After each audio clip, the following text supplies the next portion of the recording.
Hindi bukas ngayon na kung walang hiya ang may kapangyarihan. Artikulo 11 ang gagawa ng kasaysayan. Ito ang konsensya, wording man ng tama't mali. Hindi bala ang sandata, kundi budhe. Kung ninakaw mo ang bukas ng bayan, may singilan lupa, may balik ang kasalanan. Ito ang konsensya, wording na pwedeng pagpaliban. Habang baha ang lungsod, tuyot ang katarungan. Ang bayan may alaala, hindi nakakalimot. May sumpa sa magnanakaw ng pondong pampubliko. Hindi ka pwedeng yumaman habang ang bayan naghihirap. Ang yaman ay pananagutan, hindi pribilehiyo. Ang kapangyarihan ay serbisyo, hindi negosyo. Hindi sapat ang galit, kailangan ay reforma. Sistemang kalaban, hindi lang persona. Transparency, hustisya, pananagutan. Ito ang tunay na flood control ng bayan. Hindi kami henerasyon na mananahimik. Hindi kami scroll lang habang may nalulunod sa init. Kung kayo ang problema ng kahapon, kami ang sagot ng bukas at bakop namin ng Diyos. Ito ang konsensya, wording man ng tama't mali. Hintrending ang katahimikan sa gitna ng katiwalian. Kung nilason mo ang kaban ng bayan, may balik yan sa konsensya, sa pangalan sa kasaysayan. Ito ang konsensya, wording na pwedeng ipikit. Mata ng kabataan sumasalamin sa galit ng bayan. Sinumpa ng taumbayan ng mandarambong. Walang takas sa hatol ng Diyos at ng panahon. Hindi namin sinumpa ang bayan, pero isinumpa ng bayan ang magnanakaw. Ang lupa ay may memorya, at ang dugo ng mga inosenteng biktima humihiyaw na sa bathala. Kami ang babawi para sa talumbayan. Maghintay kayo mga mandarambong. Hastisya bayan, papalapit na, at kayo ay makukulong.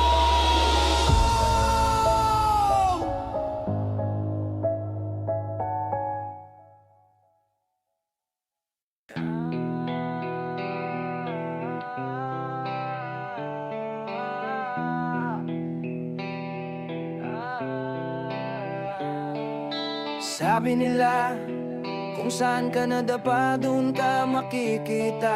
At ganun ngang nangyari. Bakit kailangan mong gawin yun? Inusik ka na ba ng iyong buti? Inabutan ka na ba ng konsensya mo?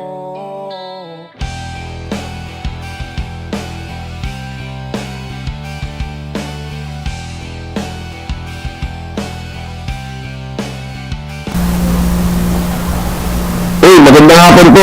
It's 1:33 na po ng hapon dito po sa Pilipinas. Teka. Luzon, Visayas, Mindanao. Sige, Ricky Rivera po. J. Halbuna po. Special coverage po namin ng third day ng impeachment ni Vice Presidente Sara Duterte. At kitang-kita niyo naman noon, nandito ako kami. Medyo may kadolawang kape na walang laman. Sa tindahan ni Aling... Dapat umorder ka na. Wala eh. Lalo mahaba na listahan ng utang natin Ganun dito. ba? Orderin mo yung pizza pie ni Maria. Next week, baka magsarado na tong tindahan na to. Oo, ganon. Eh, walang bumibili. Nakatambay tayo dito eh. Oo nga. Well, okay lang, di ba? Sige. Kailangan mamaya-maya dapat may kape na to. Oo. Alam niyo po, ang Current Page TV, responsibility po namin yan na ipaalam sa inyo, ito pong mga nagaganap, no?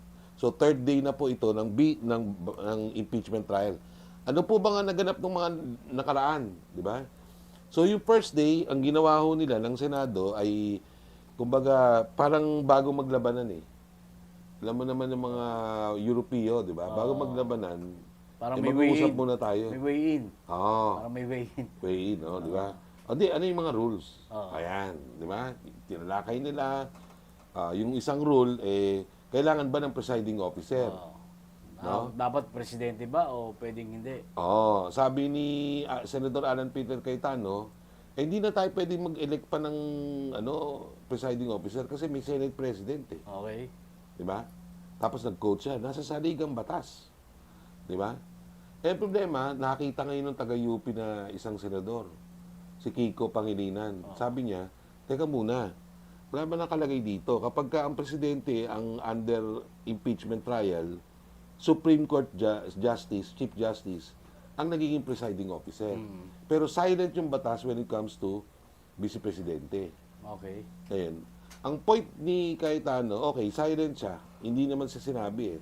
Pero baka the spirit of the law nandun. No?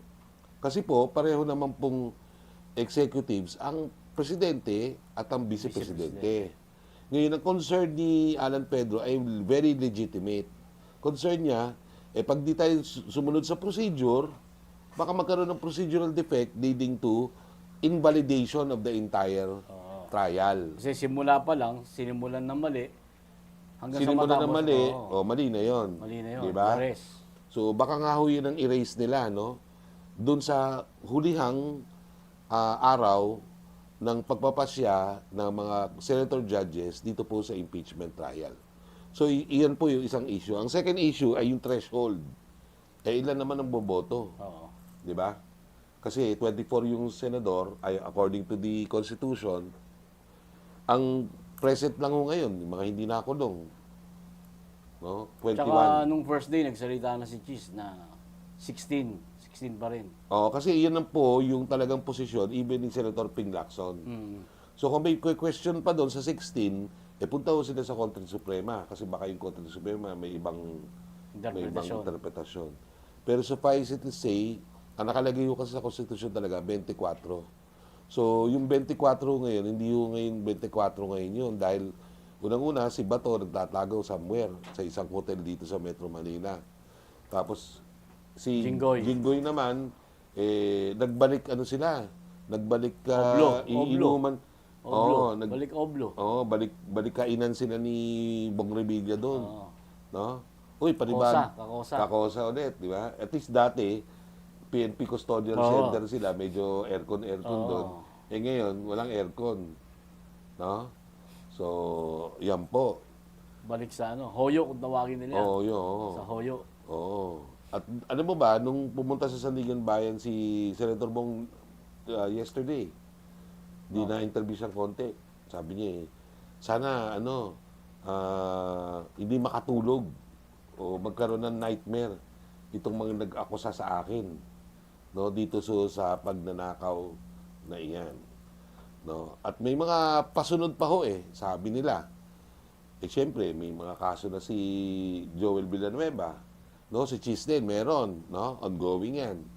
Senator Bongo, may bali-balita lang na nandyan na yung warrant of arrest. Tingin ko, Brad, nakakatulog sila ng mahimbing. Sino? Yung mga taong nag-akusa. Bakit? Ay, kay Bong Revilla. Hindi, sa lahat. Bakit naman? Ikaw matutulog ka, may katabi kang maleta. Oo nga. Tama. Di ba? Ang sarap matulog noon. Pwede. Di ba? Oo nga, no? Oo nga. Tama. Problema, nightmare din sa kanila yan. So, may balik yan. May balik talaga May balik yun. yan. Saan nila itatago yun? Sige nga. Sa laki ng pera na yan, halimbawa, mahirapan sila dyan. So, anyway, ako naman, dito sa nangyayari ngayon, ako'y nagpapasalamat sa Diyos sapagkat as early as now, ibinubukas unti-unti ng Diyos yung ating mga mata. Di ba? Sa katotohanan. Kaya nga maganda ho itong impeachment trial natin dito sa Vice Presidente kasi unang-una, ito po ay trial ng sinasabi nga ni Congressman o Congresswoman Duistro. Ito po ay tungkol sa pananagutan, accountability, na naka-enshrine sa Article 11 ng ating konstitusyon. Ang problema, paminsan, may tama rin si Attorney Sheila Sison, yung lead counsel, no, ni Vice Presidente, na paminsan, na-weaponize po yan. No? At ang tingin nila, kasama ho sa weaponization itong nangyayari. kay Sara Duterte. So, yun ang argument, no? So, nung second day, nagkainitan ulit. Hindi, second day, yung pumunta si Ah, Sara. oo. Yun Pumunta na ang- pala si Sara Duterte po, mga kababayan, kasi nung first day, ang dami nagamon sa kanya. Congressman Terry Ridon, ang sabi, bloodbath. Di ba ikaw, sinabi mo, gustong-gusto mo, may bloodbath. Ano ba bloodbath sa Tagalog? Naliligo ng dugo. Naliligo. Hindi. Dadanak ng Dadanak ang dugo. Di ba? FPJ, dadanak ang dugo. Di ba? Siya nagsabi nun. Hindi naman si Vice Presidente nagsabi, di ba? Di sinabi lang ni Terry, yan, nandiyan na yung pagdanak ng dugo. Magpakita ka na. Di ba? Tapos sabi pa nung ibang mga prosecution, di ba? Sabi nila, kailangan magpakita. Nagpakita. Sa totoo lang po, under the law, hindi naman kailangan i-arraign itong ating Vice Presidente sapagkat under the rules of the Impeachment Court, hindi naman required na pumunta doon. Hindi katulad sa regular court na kapag criminal case halimbawa or civil case, kinakailangan i-produce mo yung accused. Nasagot niya naman yung summons, tapos represented by her counsel. Oo. Kaya okay lang raw Yung mga kaklase niya sa BEDA. sa BEDA. No? BEDA, sa San Sebastian. Kasi maging si Attorney Season po ay produkto ng San Sebastian Recollectos. Kung maalala nyo, sa Baste. Baste ang tawag namin dyan. Dyan ho nag-aral si Sara Duterte. The rest daw, yung mga nagko-comment doon sa page natin, mga OJT daw yung iba pang depensa. Ayun nga, Ang babata bata. Ang babata. Mga klase kasi yun. Ngayon, siyempre may tiwala siya doon, di ba? Kaya lang, kung ako sa kanya, isip-isip siya kasi siyempre matitikas naman yung kalaban nila. Isip mo sa kabila, meron kang dating Comelec lawyer. Leila de Lima, magaling sa procedure yan. Shell Diokno, human rights. Diba? Attorney defensor. No? Hindi lang sa civil, kundi sa corporate law, magaling yan. Si Attorney Lipinan ba yun? Lapitan? Ayun. Tapos meron pang si Lorna Kapunan doon. Kung magbabakbakan sila, halimbawa. Kasi star-studded yun sa Oo, kabila. si Attorney Sheila, matapang yan, ha? Hindi lang may utak yan, matapang yan. So, kung magbabadagulan sila doon, di ba? Si Ambat Dagulan niya, si Lorna. No? Kasi si Luis Ro, medyo nagbabaka. Tagisan talaga ng yan. Ha? Ang talino yung Kasi mahirap Sa totoo lang, medyo naawa ako sa mga depensa. Hindi, tsaka yung ibang senador. Nakakaawa No yung comment depensa. Kasi Siyempre, hindi pwedeng masyadong mag-comment. Hindi, kasi paano sila magkukomento? Hindi naman sila mga abogado. Kaya Hindi, para safe, less talk, less mistake. Dito lapid style. Oo. Dito lapid No style. talk, no mistake. Correct. Honestly, kaya nga doon sa second, nakita na natin yung laban. No? Sapagkat nag-present na ng kanilang mga witnesses, itong prosecution, doon sa first issue, yung Article 4. Ang Article 4, mga kababayan, ay naakusahan yung ating Vice Presidente ng paglabag sa public trust dahil nagbanta siya papa-assassinate niya ang ating Pangulo, ang First Lady at ang ex-Speaker Martin Romualdez. Doon yun. Ngayon, nasabi ko kasi ng depensa dyan, di ko masasabing banta yun. Dahil conditional ngayon, binasa ko yung batas. Teka muna, wala akong nakitang ang threat conditional. Kasi dinefine mismo ng ating Korte Suprema sa ilang mga cases na ang definition po ng threat o banta ay isang deklarasyon ng intensyon. No, nakalagay ho doon specific doon sa mga cases na yun. Hindi ko na ho ipapareview sa iyo. Pero very consistent ang Philippine jurisprudence sa pag-define ng threat. Ito ay deklarasyon. Kunyari, Jay, papapatay kita. Ganon. Di ba? Pag pinatay mo ako, paano? Hindi kasi yun ang logic ng sinabi, no? Oo. No? May if eh. Ang problema, Kung. yung kung na yun, hindi mo pwedeng gamitin depensa. Oo. Kasi in the first place, nagdeklara ka na ng intensyon. Oo. Yun yung pinaparusahan doon eh. Kaya pagkabanta, ang tinitignan na lang ng korte doon, kung grave yan o light. So in this case, nagbanta siya, therefore, sino ba yung binantaan May niya? intensyon. First family, ang Pangulo. Ang Pangulo bilang simbolo ng Republika. Simbolo ng public trust. So kaya ganun po yung logic doon. Kaya sinabi na nag-break siya nung kanyang oath. Kasi sumumpa siya eh. Di ba? Na aking protektahan. I will protect and defend the Constitution and the laws of the land. Ganyan-ganyan. Yun pala. Biglang sabi naman kasi ng mga depensa doon, hindi bugso na ng damdamin yan.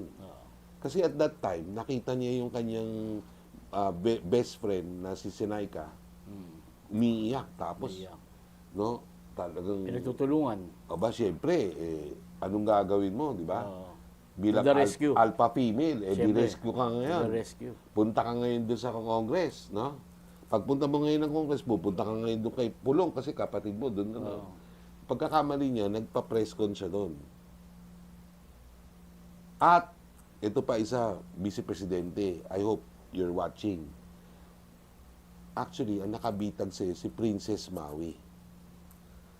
Isa sa mga DDS. Bakit kamo? Yung vlogger. Yung vlogger na Princess Maui. Kaya, kung may sisisihin man ito, mga DDS, o yung mga kaibigan natin dyan sa kabila, sila Tapiro, etc., etc., o Nick Gamonada, etc., no? Third floor studio. Ang talagang gago tuloy na sabi ko, pasensya na. Pero ang talaga na gano'n din, si Princess Maui, bakit? Kasi bago nangyari yung 2-minute na yun na nagrarant ang ating Vice Presidente, tinanong ho siya ng Princess Maui. Sabi niya doon sa Vice Presidente, ano ang ginagawa niyo? Kasi maraming mga speculation, rumor na may Project Romanov na nais kayong papatay. Yun yung context doon. Bago yung sagot. Di syempre, ang sabi ni Vice Presidente, ma'am, wag ho kayo mag-alala sa security ko. Sabi niya. Ito ang masaklap. Kasi dapat sana, kung na-train ng maigi si Vice Presidente, or kaya may katabi siya doon, Na-brief siya. dapat yung sagot na yon, dapat yan. Yun na lang muna. Diba? Hindi ho... Kaso hindi ganun ang nangyari. Ma'am, huwag kayong magkalala. Safe na safe po ako. Kasi sinasabi na safe siya. Isipin mo, nakapunta siya ng Congress. Wala naman nangyari. Wala. Kung merong assassination doon, di magmula doon sa point Tumba na lang. kung saan siya nanggaling. Hanggang, di binaril na siya, inambush. Wala naman. So, nabitag siya. Okay na sana yung sagot na, ma'am, huwag kayong mag-alala. Ganun. Problema, dahil, I don't know, kasi, alam mo naman, Vice Presidente natin, lumaking mayaman, lumaking spoiled, di ba? Lumaking nasa kanto, yung pagka kakawaway siya, lalaban siya ngayon, di ba? Hindi niya naisip na yung paglalaban niya, yun magiging mas madali para sa kanyang mamatay politically. Dinagdagan mo kasi mga kababayan. So, okay na ma'am, huwag kayo mag-alala sa dinagdagan niya ngayon. Actually, nakipag-usap na po ako sa isang tao na papatay. Yun na. Tapos ang gulugod. Nabitag nga. Ngayon, kung sasabihin naman ng depensa, hindi joke lang yan Hindi yun naman, bugso ng damdamin. Ang problema, at the end of the sentence, sinabi pa ng ating kagalang-galang na pangalawang Pangulo, no joke, no joke, no joke. Seryoso. Di ba? Tapos ang gulugod, di ba? Mali. Ito pa isa. Dahil sa kayabangan, wala akong makitang ibang dahilan Di ba? Ano bang dahilan mo? Ano mas pipili mong word? Kagaguhan o kayabangan? Kalokohan. Kalokohan. Yan. Doon na lang sa kalokohan. Ang kalokohan po, after that, imbis na mag-sorry pasensya na bugso lang ng damdamin yung nangyari kagabi, hindi po ginawa ng Vice Presidente. Dinagdagan pa nga niya. Actually, conditional naman yun. Wala akong nakikitang paglabag sa batas. Sabi niya, di ba? Dahil parang ganito lang yun parang you wish for. Parang ganon. Kasi alam mo, kung ano yung logic ang ginamit ni Vice Presidente? Ano? Yan. Meron kasi principle sa criminal law na kung saan hindi pinaparusahan ng batas yung intensyon. Ano ba? Ang pinaparusahan kasi ng mga batas natin ay yung act itself, if committed. Parang dyan yung nangyari kay Bong Sontay. Ano ba yung Kambong Sunday? Ay, yung gusto niyang rapin siya. Oo, di ba? Intensyon, wala naman. Nasa utak niya. Sa utak niya lang. Di ba? Nasa utak niya na gawan ng karumal-dumal na krimen itong isang tao. Ngayon, ganun ang ginawa niya. Kasi, walang act. ano yan, elementary yan freshman, ano yan, sa criminal 1 yan Na kapag intensyon, nasa utak mo lang. Walang kaso yan. Walang kaso. Ang problema ho kasi, hindi niya nakakita. Na ang pinag-uusapan hindi naman karaniwan tao din. Hindi ordinaryong tao. Presidente. Okay? Tapos, banta. Yung, kunyari, Jay, gusto kong yakapin kita mamaya, raping kita Parang ganun. Di ba? Yun, ano yun? Pero itong sinabi niya, intention, pinaliwanag pa niya yun In fact, conditional ho yung threat na yan Tapos ito pa isa, yung nag-backtrack ngayon. Kasi, siyempre, titignan natin kung talagang seryoso. Nag-backtrack. Nakita ho yung ibang mga formal press con, na sinasabi ho niya na gusto niyang tigbak yung ulo ni Presidente. Ngayon, walang duress doon. Hindi siya under stress at that time. Di ba? Napaka-lumanay na press conference, kalmado. Pero, anong ginawa niya? Mas lalo niyang ibinoon yung sarili niya. Kaya ang galing ho na sa totoo lang, ang ating Vice Presidente, napakagaling na lawyer. As in, very genius. So, genius, di ba? Genius. Mantakin mo, makaisip siya ng konsepto para malusutan yung ginawa niya. Conditional threat. Di ba? Napaka-genius mo ng ating Vice Presidente. Ang tanong, makakalusot kaya? Ito na ngayon yung answer. Di ba sabi mo kanina, dumating ngayon siya ng Senado. Okay. Siyempre, matagal na siyang hinahamon Di ito, dating naman siya. Yeah? Okay, naka-green, etc. Fresh na fresh. Fresh na fresh. Ganda. New haircut. Medyo nag-slim ng konti. Nag-slim di ba? ng konti. Tapos palaging nakangiti. Wow. Ngiti. Positive. Positive na positive. Positive look, Kung sabi mo nga kagabi, maasim. May asim May pa. asim pa, gano'n. Yan. Ipunta ko siya doon. Di nagpa-press ko nun siya. Ang genius yun ng bilib na bilib ako. Mga DDS sabi ko sa inyo. Bilib na bilib ako doon sa spokesperson niya, si Mike Buwa. Kasi mismo ang sinabi niya doon sa Vice Presidente, wala kang a-answerin na tanong ito lang ang sasabihin mo ngayon. Anong sinabi niya? Sabi niya, I will be blooded. In this bloodbath and bludgeoning, I will be blooded yet unbound. And then, feeling niya, profound na yun. Siya, tayo. And then, galing, ma'am. After ilang minutes, naglabasan na.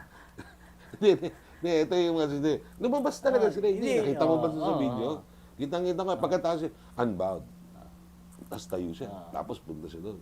Alis ngayon sila. Ngayon, tanungin mo ngayon yung mga reporter. Ikaw, reporter ka, journalista ka, di ba? Anong sustansya nakuha mo doon? Wala. Kasi hindi mo pwedeng gamitin.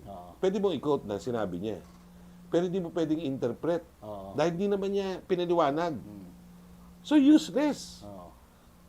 At saka yun nga, after noon, naglabasan na hindi pala siya yung original na nagsabi. Hindi talaga, si Henley. Yeah. Si Ernest Henley. 1888 lumabas yan, 1875 niya sinulat. At ang context po niyan, itong poem na to, na naging bahagi ng British expressions, siya po ay galing surgery kasi may tuberculosis of the bone siya. Lahat yung mga nasa law school, alam yan yung poem na yun, Invictus. Kasi ginagamit din ho yan ng isang fraternity ni Rodrigo Roa Duterte. So, iyan po ay nanggaling sa tatay niya, yung Invictus. Okay. Ang nakalagay ho doon specifically, hindi po yung sentence na yon. In fact, ang sinabi niyan, my head, bloodied head, parang gano'n. No. Yet I will remain unbound. Eh doon sa sentence na ginamit ni Vice Presidente, sabi niya, I will be bloodied. So, duguan siya sa buo, hindi sa ulo. So, medyo may mali yung paggamit, pero dahil gusto mag-profound, maging profound, di ba? Sige lang. Pero anong, in a communicative way, ano na-achieve nun? Di ba? Di mo naman pininiwanag. Di magpre-presume ngayon kami mga journalista. Baka ibig niya sabihin Parang nakahang siya. binubugbog siya, pero mananatili siya nakatayo. Ang problema, hindi ko pwedeng sabihin yun. Kasi di man niya sinabi. Baka iba yung interpretasyon Baka niya. iba yung kanya. So, mag-speculate ngayon ako, hindi ko magagamit. So, naging useless po. Siguro baka strategy talaga nilang gawing useless. Ang problema, Vice Presidente po yung ating kinakausap. High government official, Attorney Puwa. High government official. Vice Presidente, ikalawang pinakamataas na eksekutibo ng ating republika. Tapos gagawin yung ganon, parang yung pinahiya nyo si Sara Duterte sa harap ng mga journalistang na taga-Senado at lalo ng public. Kasi at that time, live streaming, di ba? May mga ilang mga channels nagla-live stream. And here you are, expecting the Vice President to utter several substantive things, mga importanteng mga bagay. Di ba? Hindi mo ngayon nakuhaan ng sustansya. Tsaka yun nga yung sabi ng mga kasamahan natin media sa Senado. Nagkagit-gitan, nagkatulakan. Tapos yun lang yung makukuha nilang sagot. Kaya nga. Di ba? At ito pa isa, nakakatawa doon. Baka kaya naging ganyan ang desisyon nila, parang admitting na pag may lumabas na naman ng katarantaduhan dito sa bibig ng ating Vice Presidente, baka kakasuhan. Gamitin ulit. Di ba? Yun yung maaari mong i-deduce doon sa ginawa nila. Di ba? So, ibig sabihin, hindi na namarinig yung sarili ng kliyente. Ganun sila ka-weak. So, kung titingnan mo, Brother Ricky, ano nang puntos? Sabi problema nila, pa nga, 2-0 na raw eh. Siyempre, alam mo bakit? Kasi na-admit na kahapon po, mga kababayan, ito pong ebidensya na nagpapatunay na nagkaroon ng banta itong si Vice Presidente Sara Duterte sa buhay nung Chief Executive sa pamamagitan ng video. Kasi yun ang inaano ni Atty. Narbasa, si Carlo, no? Carlo, pasensya ka na. So, pero I have to tell the truth. So, kahit na anong objection na ginawa ni Atty. Narbasa, medyo nasoplak siya ni Atty. Lipanan. Lipadan ba yun? Lipatan. Kasi, honestly, wala naman talaga siya magagawa eh. Dahil talagang may i-admit sa as part of the evidence, ito pong video. They were trying to say, actually, alam nila na hindi nila kayang hindi maipasok. So, ang gagawin, ang strat sana nila na objective nila kahapon ay i-accept ng trial court, ng impeachment court, yung buong video. Hindi yung splice. Hindi yung splice. Kasi, pag yung buong video, makikita mo yung konteksto. Kasi yun ang depensa sa threat po. Yun ang depensa sa kapag inaakusahan ka na nagbabanta ka. Yung konteksto. So, doon makikita yung tanong ni Maui, ni Princess Maui. Di ba? Pati yung reaction ni Bago. Bago yun, yung pagtatanong na yun, at after na sinabi. Okay. So, mga kababayan, kaya yun yung naging ano. So, ito na po, yung ating third day, no? Papasok na po namin, ito pong third day ng impeachment trial ni Vice Presidente Sara Duterte.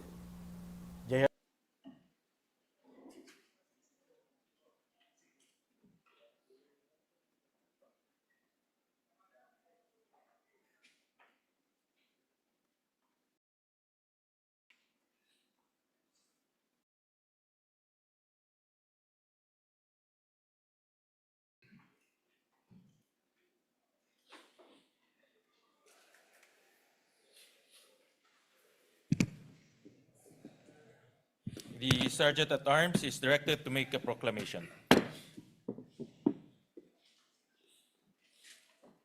All persons are commanded to keep silent under pain of penalty while the impeachment court is in session for the trial of Vice President Sara Duterte. The impeachment trial of Vice President Sara Duterte is hereby called to order. We shall be led in prayer by Senator Pia Cayetano.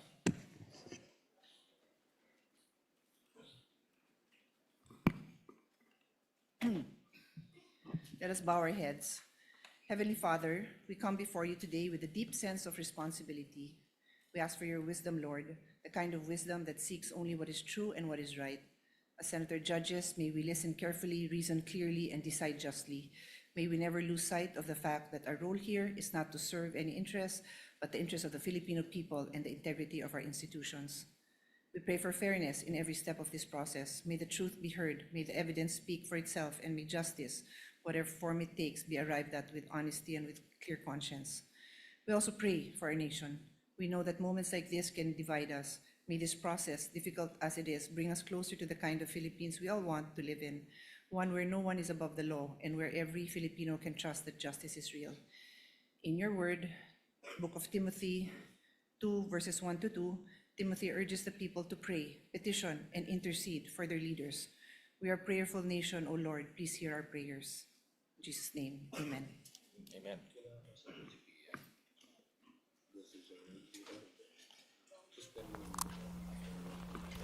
The clerk Ayan of po court mga will now call kababayan. the roll.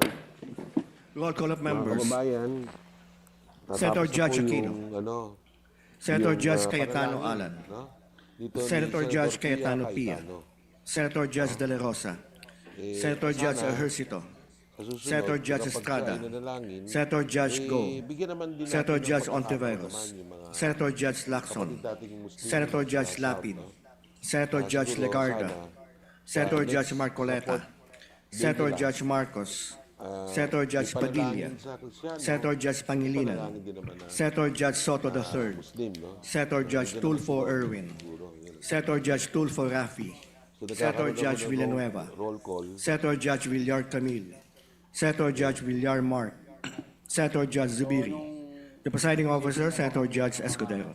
Senate President Gatchalian. Maganda ho ngayon kasi yung pangalawang With 20 witness ang senators isasalang. present, the chair declares So, the presence of a ibig quorum. sabihin, baka lumabas ho ngayon yung mga backtracking na ginawa ng NBI. We recognize the presiding officer, Senator Chis Escudero. Thank you, Mr. Senate President. The presiding officer dispenses with the reading of the journal, and if there are unless there are objections, considers the journal of July 7, 2026 as approved. Yan. The clerk of So, court will please call the case before the formality impeachment kasi court. yun eh, Brad. na Case kinakailangan number magkaroon ng 004-2026 Parang in the matter formally of may pasok dun sa impeachment trial of records. Vice President Sara Duterte. na yung records na yun po yung pagbabatayan. Appearances of the parties. Pagbabatayan ng mga senator judges ng kanilang desisyon kung pabor sila o hindi na i-impeach ang ating Tech, kindly vice turn on the mic. Ayan. Si Congresswoman Duistro. Good afternoon, Your Honors. Sasalita. Same appearance for the prosecution. We are ready, Your Honor. Appearances for the respondent.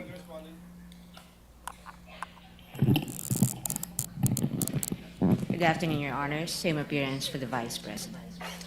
Clerk of Court is instructed to kindly bring the witness that was testifying yesterday, I believe Mr. Calilong. Your Honor, the prosecution is ready for the continuation of the presentation of our first witness, NBI agent Calilong. And with that, Your Honor, we would like to request that Attorney Virgil Ligutan, Attorney Amado Ligutan be recognized, Your Honor.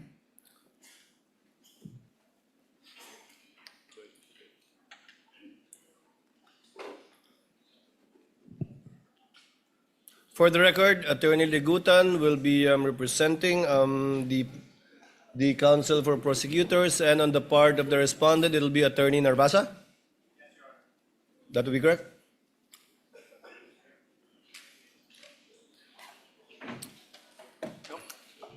By the way, while we're Yes, Your waiting Honor. for the witness, Attorney Narvasa, if you recall yesterday, Attorney Ligutan, in response to a question by a senator judge,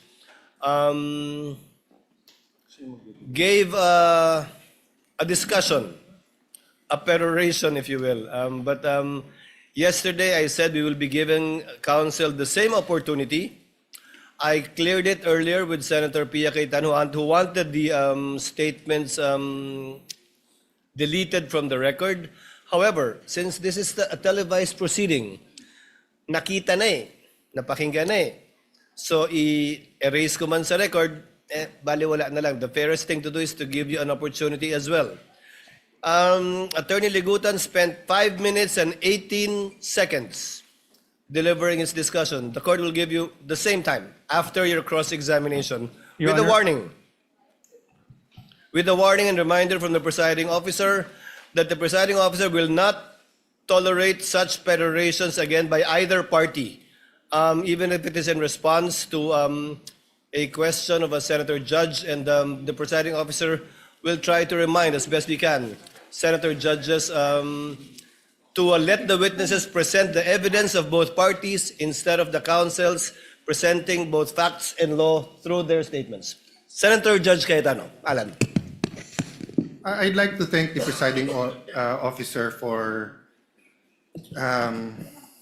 prudence, for wisdom in trying to resolve this issue. And I do understand that we are 24 people, all elected by the people, all wanting justice, all wanting a fair trial. Having said that, prudence dictates that we stop ourselves from asking certain questions that can prejudice the whole trial, whether or not our intention is to do so. So the problem is well stated by the presiding officer that if we simply delete from the record, mapapanood nyo na rin naman sa YouTube yung magandang discussion ng prosecution. So, on one sense, it is fair to give the defense a chance to answer. But on another sense, it's unfair. Why? Because whoever phrases the question, lamang na eh.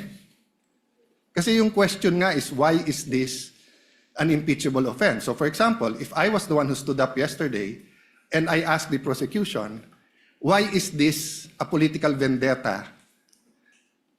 And why is the House not investigating the flood control instead of investigating the Vice President? That would be unfair. That would be unfair to the House. That would be unfair to everyone. So simply giving the prosecution the chance to answer that question I asked would be unfair to everyone. So I do not know the solution. I accept the solution of the presiding officer. Now, let's not tolerate any more questions like that. I agree with Senator P. I don't like being called out. But that's the role of the presiding officer and the Senate President. No?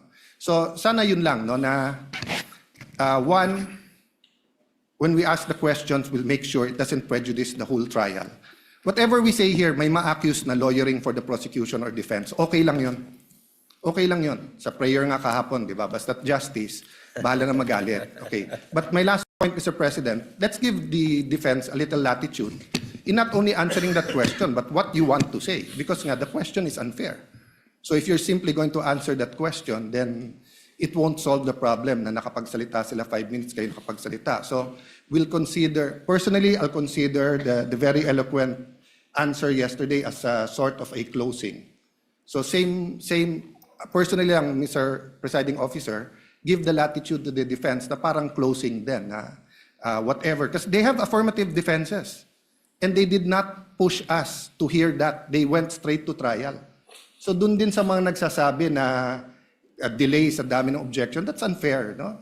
Let's give everyone latitude here. The same thing, I think, may konting ano sa internet na photocopies are not original and the counsel was simply citing, tama ba? A Supreme Court decision, no?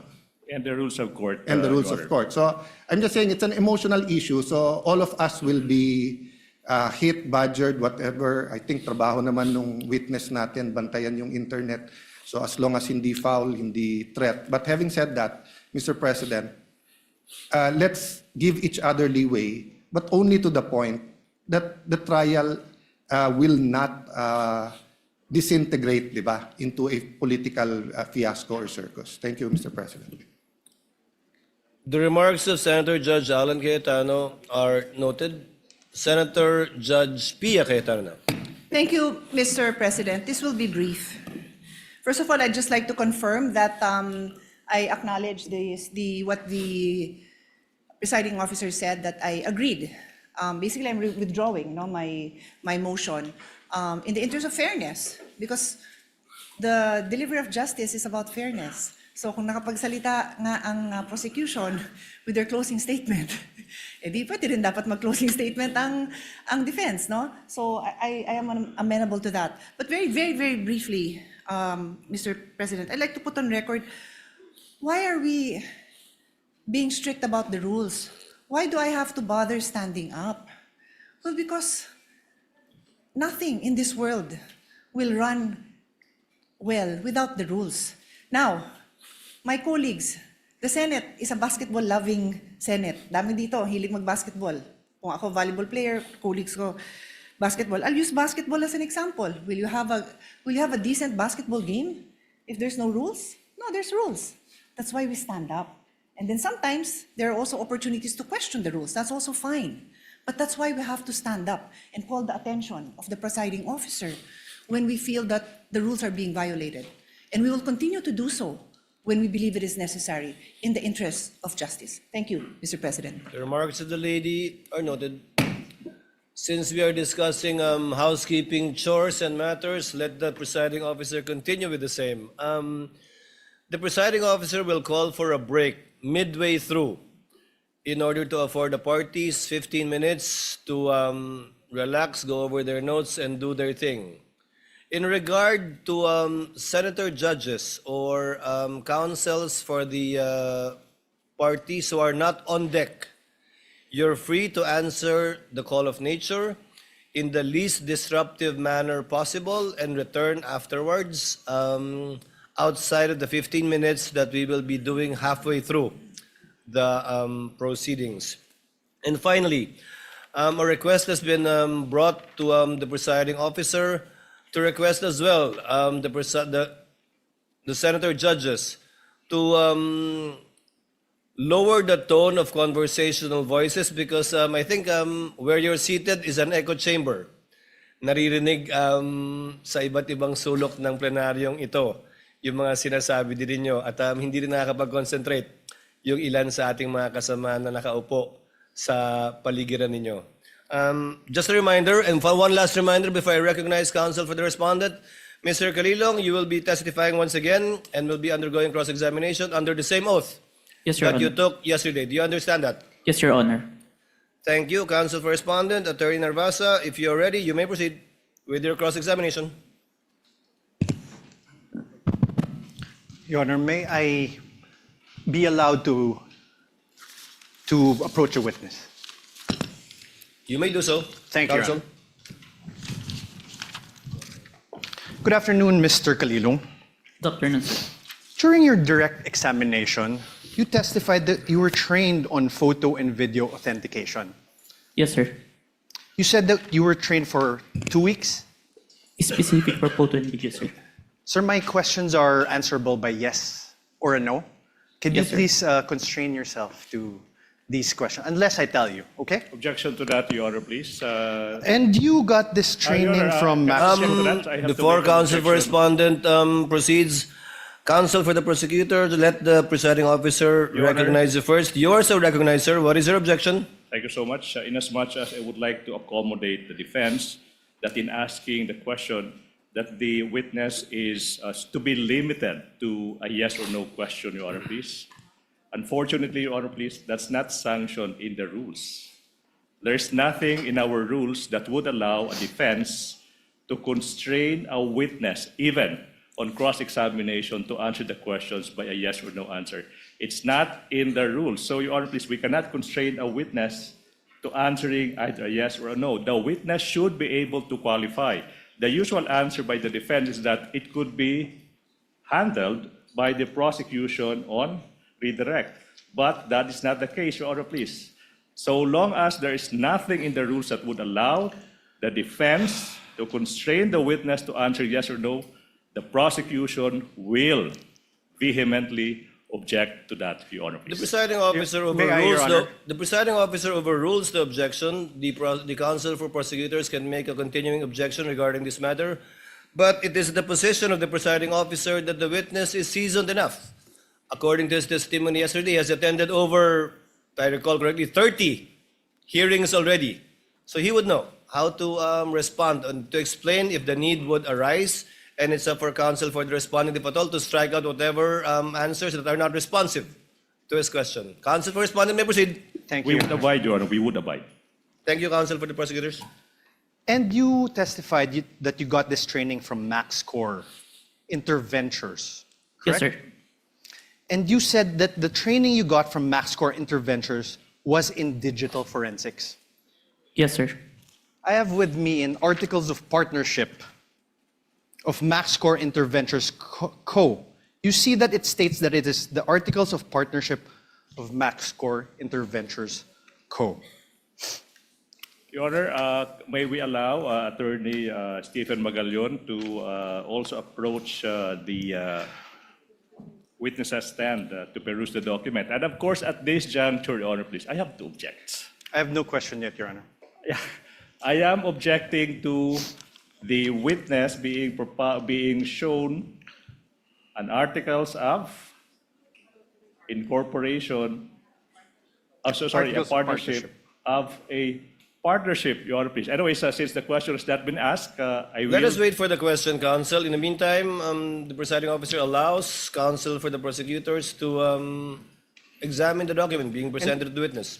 And Your Honor, for the reference of the senators, we are flashing this Articles of Partnership on the screens. Sir, please take a look at page 2 of these articles.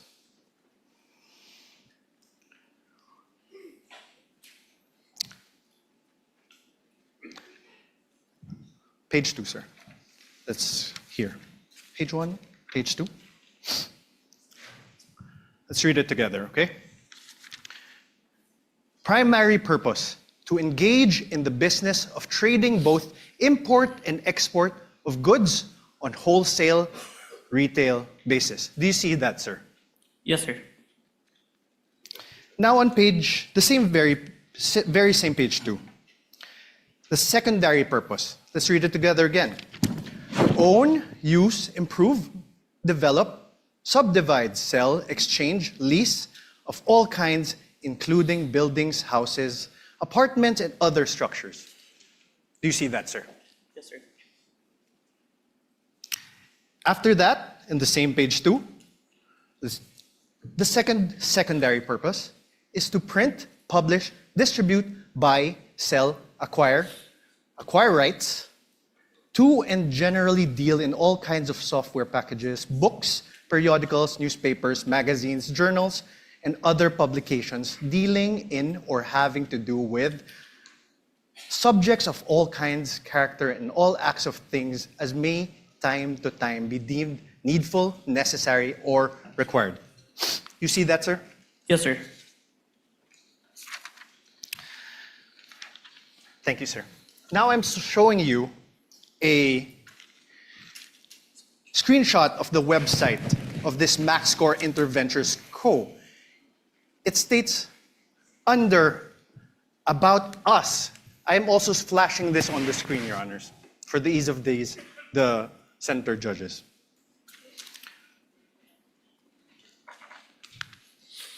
Your Honor, at this juncture, the prosecution will now manifest that there was no question propounded as to the presentation of the Articles of Partnership. And the counsel is now moving forward to the presentation of an alleged website. Therefore, it seems that the defense counsel is the one presenting the documents without propounding any question to this witness. Highly improper, Your Honor, please. Highly improper. The counsel should be asking questions and not presenting document. You will have your turn when the defense team is allowed to present your evidence. 2 documents, no question yet. Highly improper, Your Honor, please. Again, I don't want to put the lawyer on the spot, but that is highly improper. Ask questions. Your Honor, I did ask questions. No, there was no question. Counsel- Can we ask that the transcript be read back? Counsel, kindly proceed. Thank you. Counsel for the prosecutors, with the understanding that Mr. Calilong is not testifying as to the truth of whatever counsel asked him or what he read, because clearly he's not competent Agreed, to Your Honor. testify as to the truth of what is contained in the Articles of Partnership. However, as to the fact that he read it and saw it, up to that extent, and the senator judges are so advised as well. So ordered. You may proceed, sir. Thank you, sir. And I am on cross, Your Honor. Thank you. Sir, under the words about us, it says MaxScore Interventures has been established as a one-stop source of different products and services intended for both government and private institutions. Its company tagline, Innovation Without Boundaries, stands true testament to provide customers with quality merchandise, from the simplest to the most sophisticated ones at very affordable prices. The company places a long-term business relationship through customer satisfaction on top of its priority list, with integrity and honesty as the foundation of the company. It envisions to evolve into excellence amidst the competitive pace of information technology. You see that, sir? Yes, sir.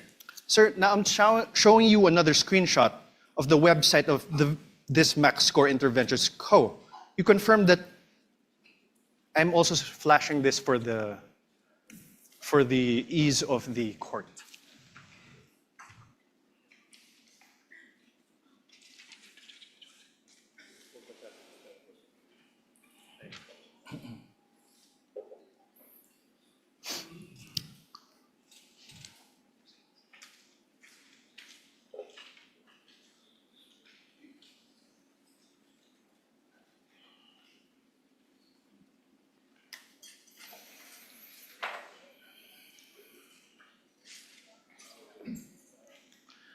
Sir, At this point, Your Honor, please, allowed.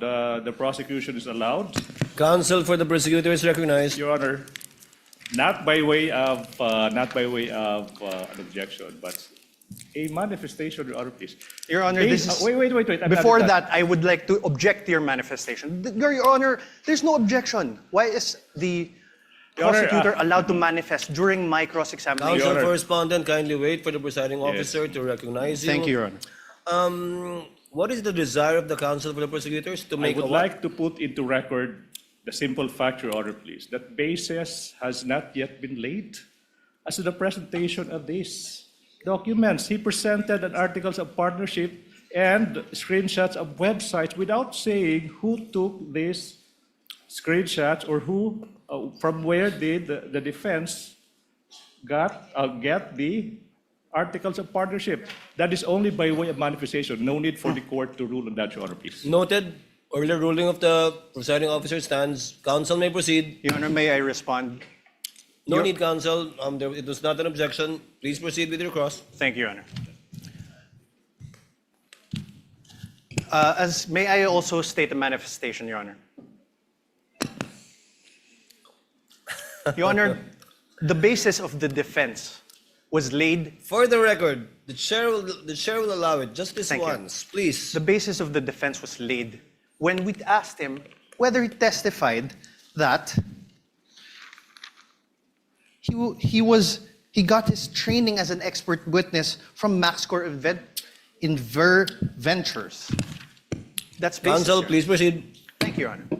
Sir, could you take a look at this? Under the words "our products," the products seen there are office supplies and equipment, ICT equipment, software and hardware, investigative equipment, hardware and software, emergency response software, and CCTVs.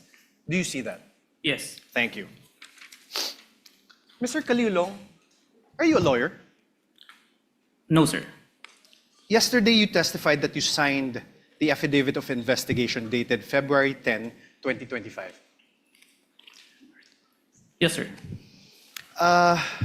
Your Honor, may I request a copy from the prosecution?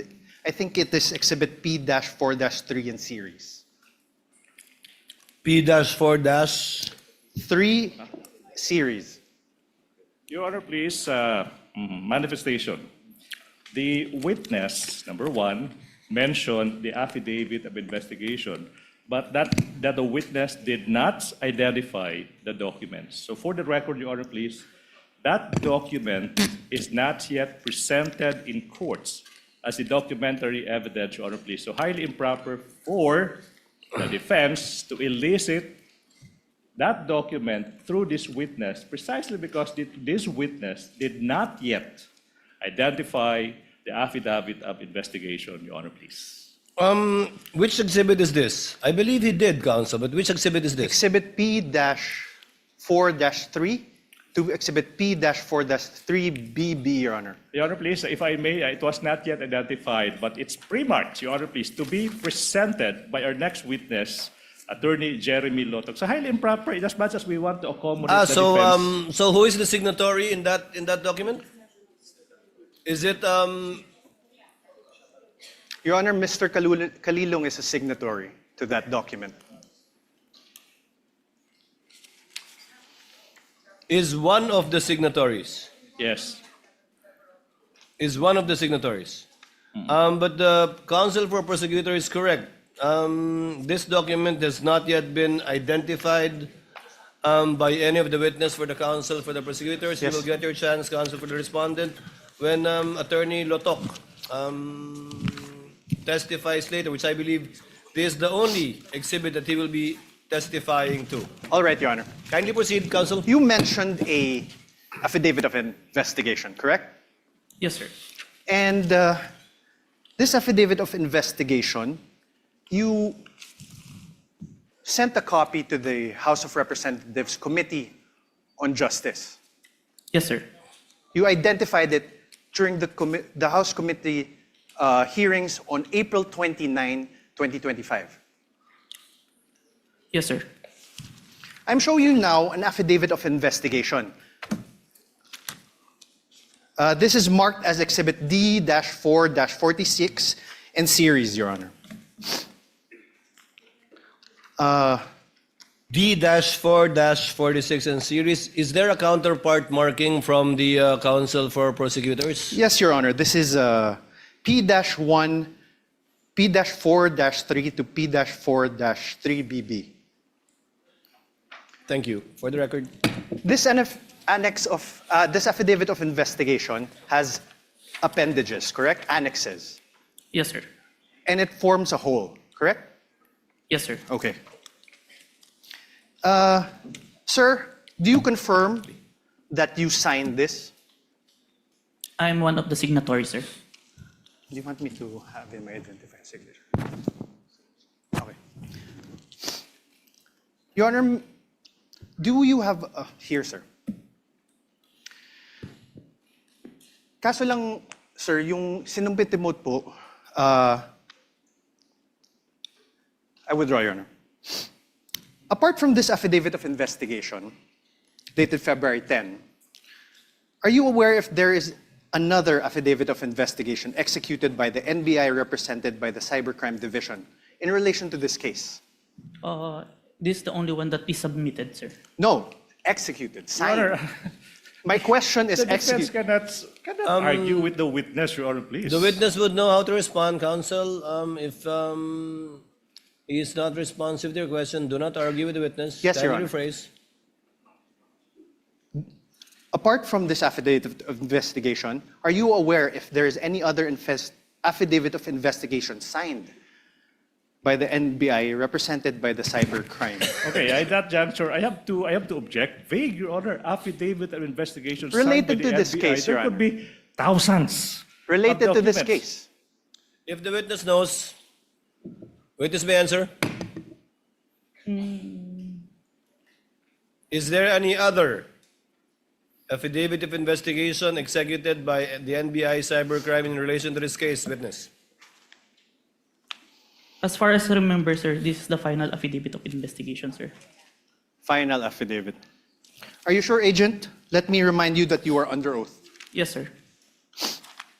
I have with me a certification, a DOJ certification, executed by J.V. Lawrence B. Bandung,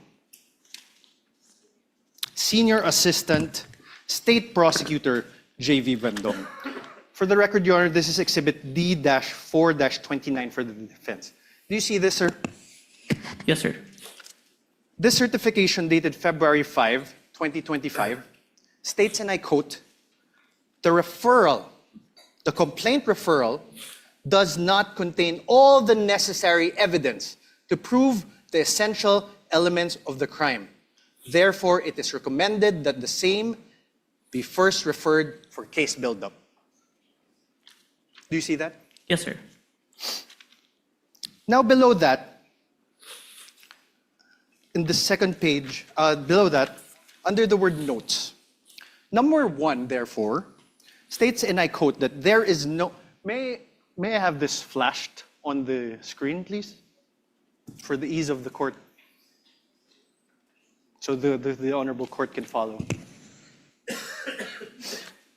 Under notes again, sir. For the record, Your Honor, we are flashing the certification on the screen. Under notes, sir,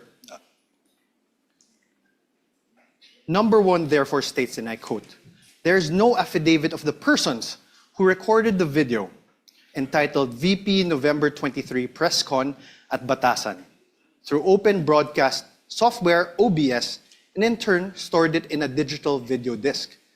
Do you see that, sir? Yes, sir. Let's go to page 2.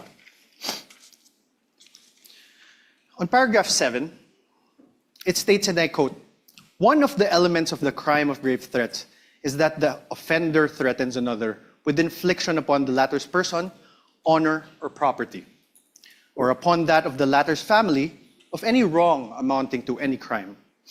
In the instant complaint, only the NBI executed an affidavit and there was no participation on the part of the offended parties, as it appears. NBI is not the offended party for the crime of grave threats. Do you see that? Yes, sir. Above this, in paragraph 6, it states that, and I quote, only the minutes of the meeting with several personalities and representatives from various media outfits were submitted. And although the minutes were signed, there was no individual affidavit executed regarding the contents of said minutes. Do you see that, sir? Yes, sir. On paragraph 5, it states that, and I quote, the affidavit of one Patria Morales mentioned that she stored these footages in a USB and submitted it to the NBI. However, there was no USB attached to the complaint, only a DVD was attached. There was no detail regarding the contents of this DVD. Do you see that, sir? Yes.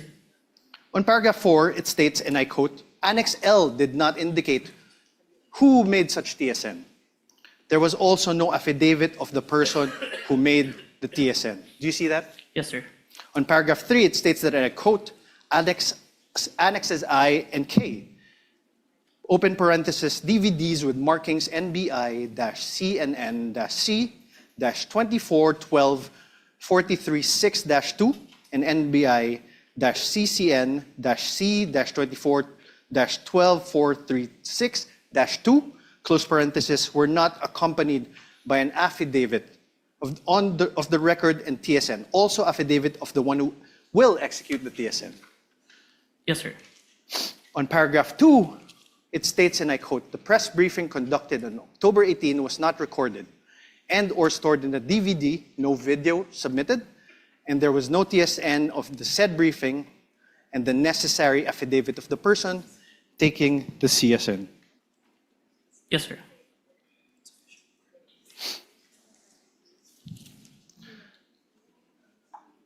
Now you are aware, sir, so now is your memory refresher? Did the DOJ send back the original affidavit of investigation to the NBI? Yes, sir. As far as Thank you. Now, you are aware that on February 11, 2025, the NBI, through its then director, retired Judge Jaime B. Santiago, wrote to the Office of the Prosecutor General submitting a revised affidavit of investigation. Yes, sir. This is your affidavit of investigation dated February 10, right? February 10, 2025. Correct? So, wait. So, objection, Your Honor. The defense said that this is your affidavit, dated February 10, without showing any document to I'm the asking, witness. sir, How could the witness answer to a question that is not accompanied with a document? That should be the basis for the question and the and answer, this Your is Honors. your affidavit. I will reform, Your Honor. Kindly reform, counsel. Thank you, Your Honor. This is your affidavit dated February 10, 2024, correct? Please check.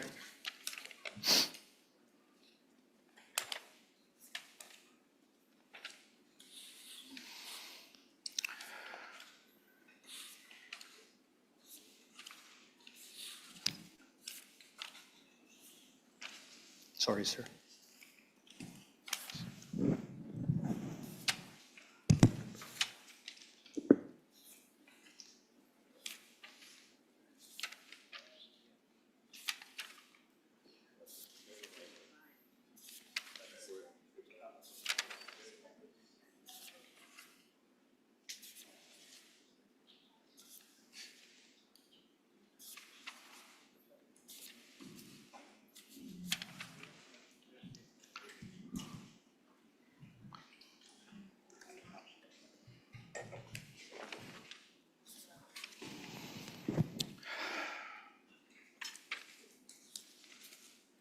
Your Honor, can I make a manifestation, Your Honor, please? Your Honor, can we object again to this manifestation? Manifestation.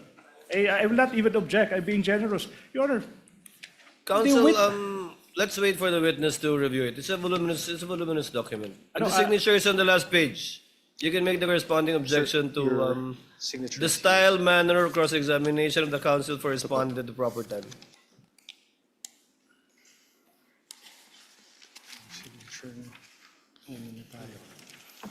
And po.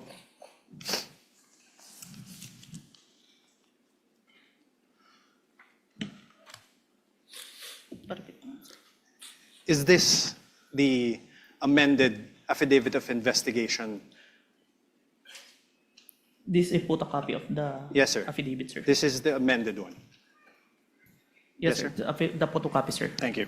With the permission of counsel, Mr. Calilong, what was the date of the first affidavit you submitted that was returned by the DOJ to the NBI? As far as I remember, January 30, and was when the certification was issued, we complied with the requirements and submitted it on February 10. That's Have why you there's a revision. identified that affidavit of investigation dated January 30 in yesterday's proceedings? No. Yes or no? Sir? Have you identified the January 30? The one that I identified, Your Honor, is the authentication, Your Honor. Not the affidavit of investigation. So you have not done so. Yes, sir. This one, you have not done so too. Yes, Your Honor. For the record, counsel, you may proceed.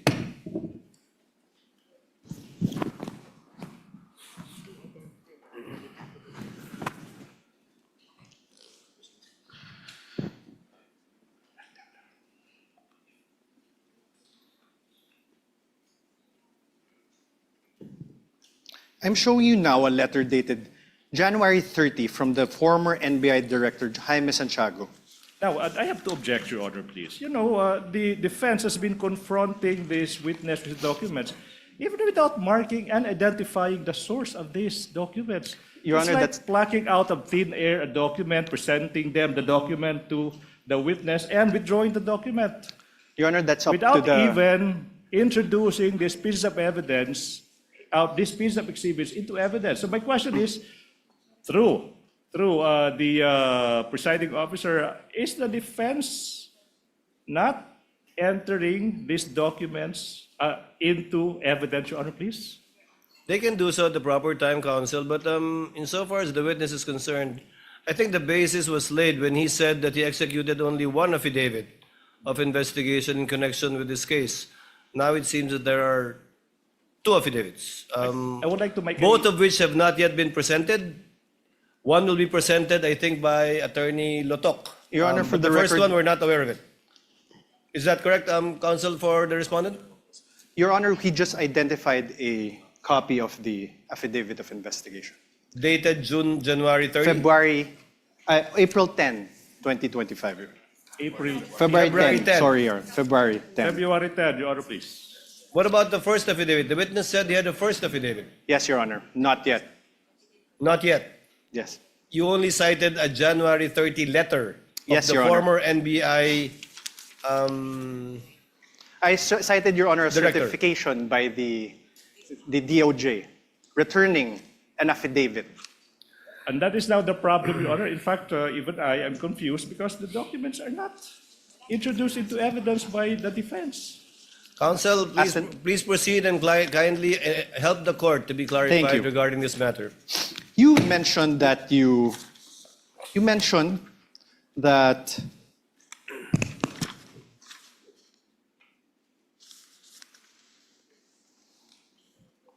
that you were aware that the then director, retired Judge B. Santiago, wrote to the office of the Prosecutor General submitting a revised affidavit of investigation on February 11, 2025. I'm showing you now that letter dated February 11, 2025. For the record, this is Exhibit D-4-43 for the defense. Up for the defense, you mean pre-marked, I Pre-marked. suppose. Because when you say marked as evidence for the Pre-marked. defense, it's not yet. Your turn has, I mean, you have yet to present your exhibit, so it should be pre-marked, Your Honor, please. No, it's pre-marked, and I believe both the defense and the respondent and the prosecution also have common pieces of evidence which you decided during pretrial. This is not one of them, which you decided during pretrial to be marked It's separately. not one of those few common pieces of evidence. Yes, there are a few. Sir, Please proceed, counsel, for the respondent. Witness may answer. there is a signature above the name Judge Jaime B. Santiago. Whose signature is that?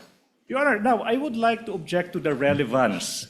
A letter is being, the witness is being confronted with a letter coming from the former NBI Director, Judge Jaime B. Santiago, and this witness is now being asked to identify whose signature is that. That's obvious. I'll allow it conditionally if you can show the relevance Your Honor- insofar as your ability to test the credibility and the accuracy of the witness is concerned. In the meantime, I'll allow it. Kindly show the connection, counsel. Thank you. Sir, whose signature is this?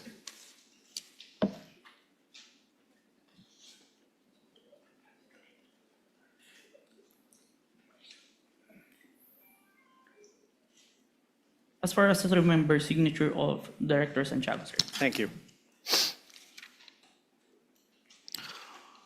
On the last line of the letter, on the fourth page, sir, please take a look. Last line. It says, and I quote, "To support our recommendations attached herein is the revised affidavit of investigation, including its attachments." Did you see that, Agent? Yes, sir. Thank you. And you confirm that the former NBI Director, Jaime Santiago, wrote to the Prosecutor General, Richard Anthony D. Fadulion, a letter dated January 30, 2025. This is one of the documents that you submitted to the Committee on Justice, correct? Where's Okay, I will show you now. May I have this flashed on the screen?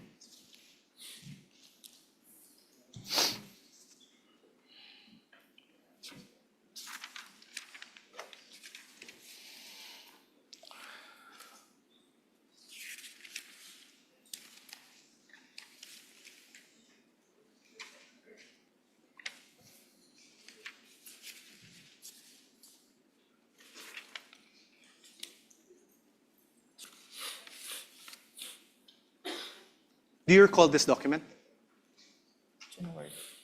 Yes, sir. Yes.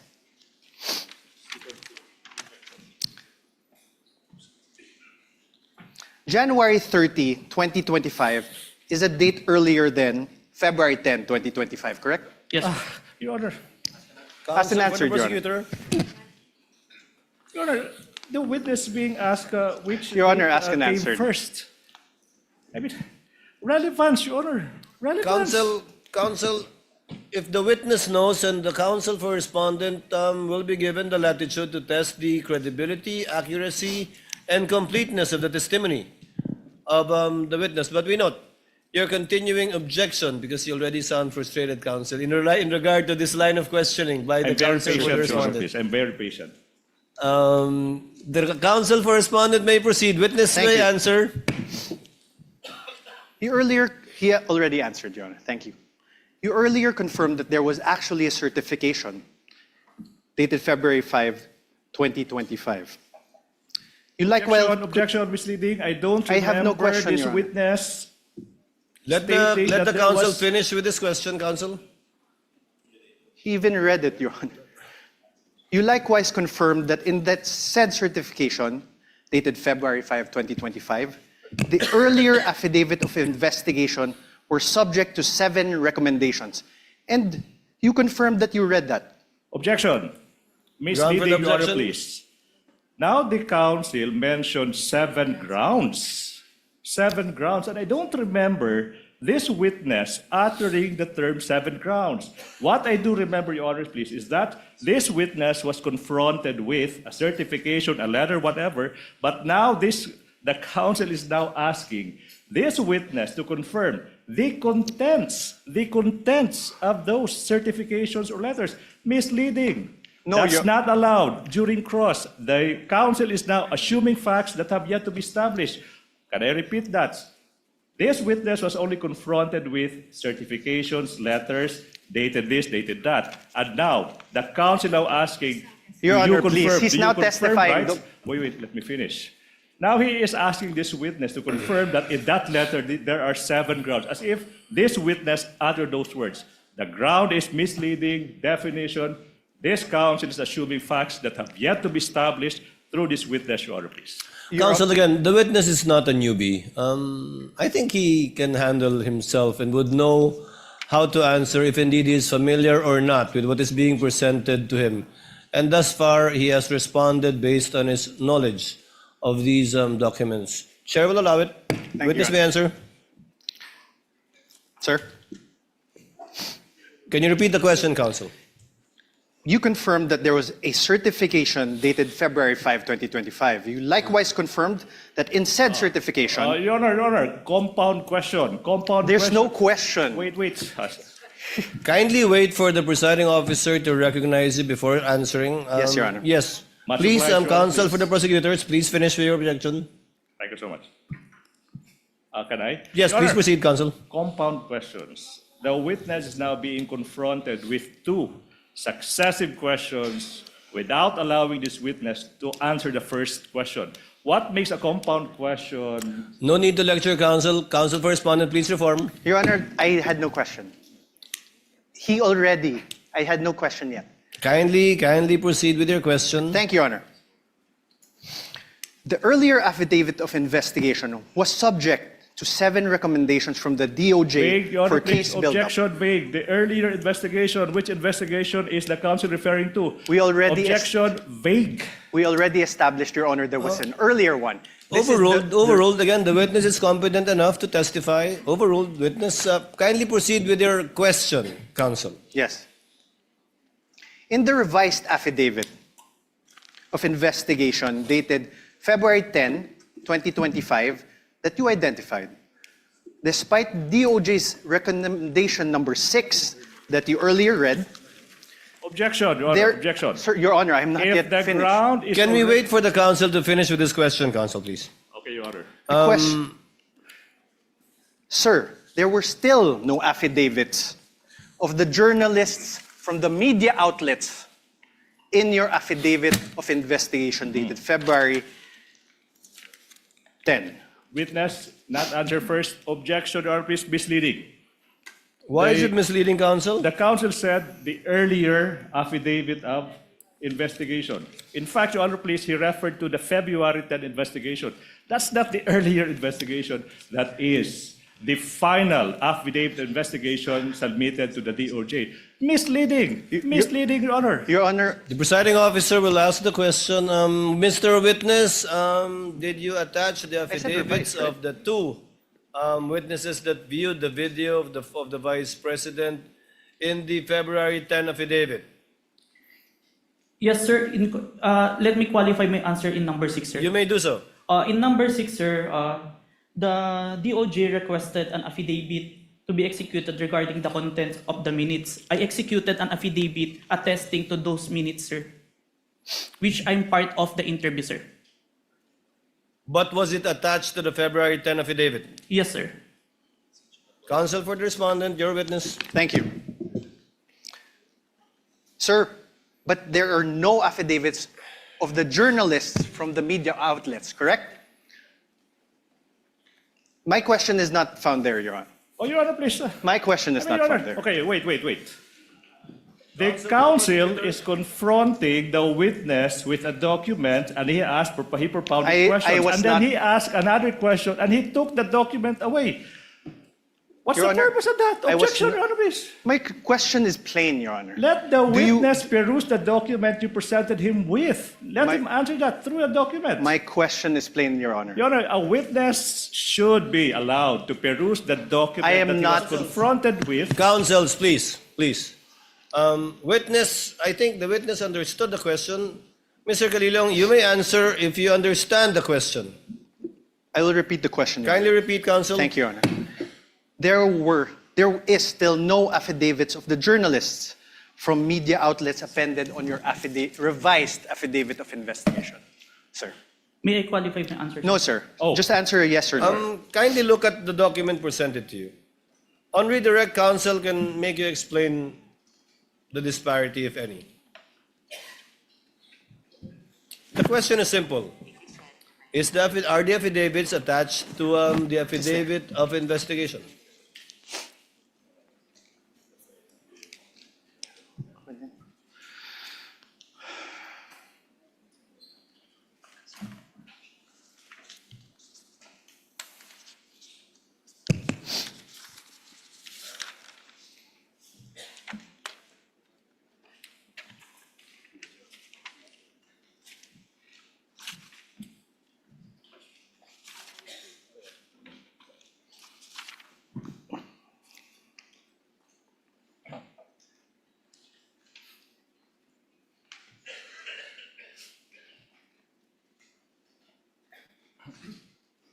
May I see the question number 6? Your Honor, my question does not relate to question number 6. Kindly show the witness, counsel. I If will. it will enable him to give an intelligent answer Can we to your please question. slash certification and put it to paragraph number 6? The paragraph number 6 states that only the minutes of meeting with several personalities and representatives from various media outfits were submitted. Although the minutes were signed, there were no individual affidavit executed regarding to the content of the minutes. On this, Okay, sir. I have no So the question. answer is the affidavits are not attached. I have executed an affidavit, sir. No, the Sir- affidavits of the two journalists are not attached. I think that's the only question of Yes, sir. counsel for the respondent. Thank you, Your Honor.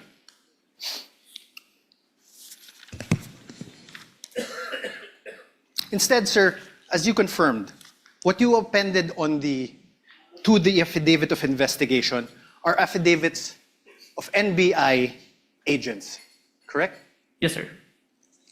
Not the journalists who were present The one who during interviewed. the November 23, 2024 press conference. The one who interviewed, sir. Yeah, the one in the interview. Not the journalists. Yes, sir. Ask and answer, Your Honor.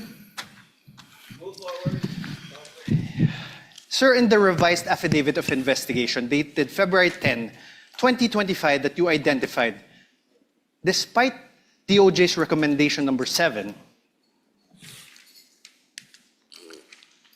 can we show again DOJ recommendation number 7?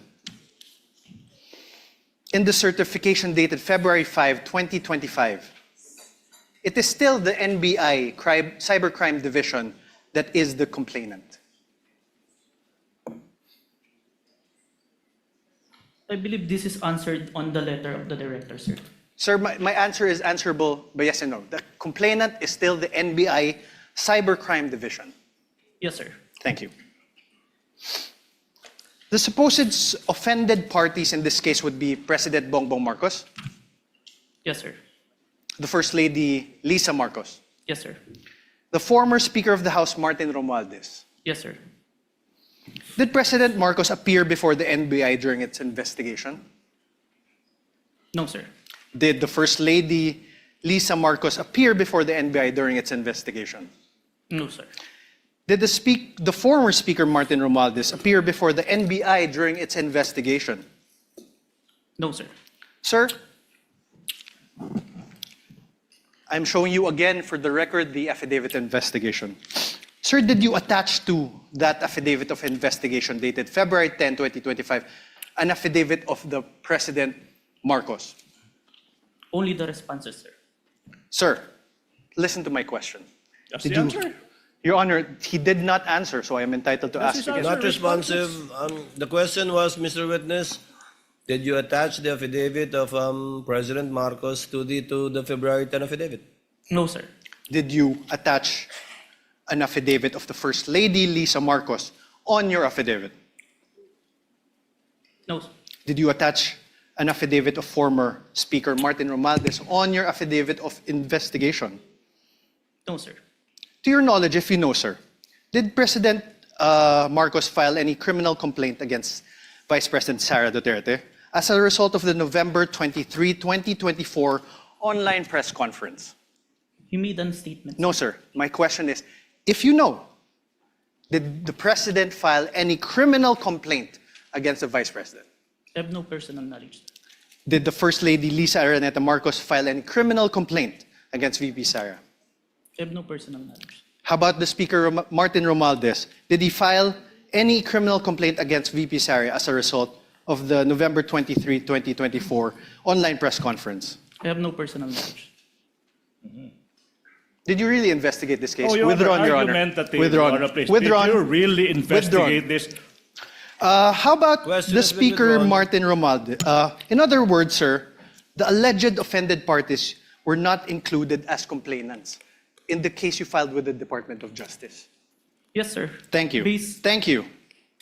And despite the fact that the NBI Cybercrime Division did not comply with recommendations number 6 and number 7 in the certification dated February 5, 2026, it nevertheless filed the revised affidavit of investigation dated February 10, 2025 that you identified today. Can I qualify my answer, sir? No, sir. Just answer with a yes or no. Witness may be allowed to answer according to how he wishes to explain. You may proceed, Mr. Witness, to answer. Yes, sir. Thank you, Your Honor. For this case po, we complied with the requirements of the DOJ. That's why we secured a second certification wherein our documents is enough for preliminary investigation, sir.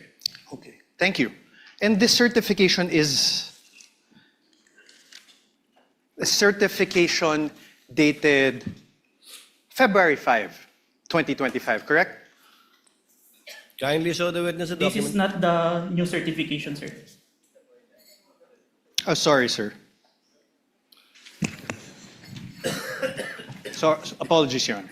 February 11. This was also executed by Senior Assistant State Prosecutor J.V. Lawrence B. Bandong, correct? Yes, sir.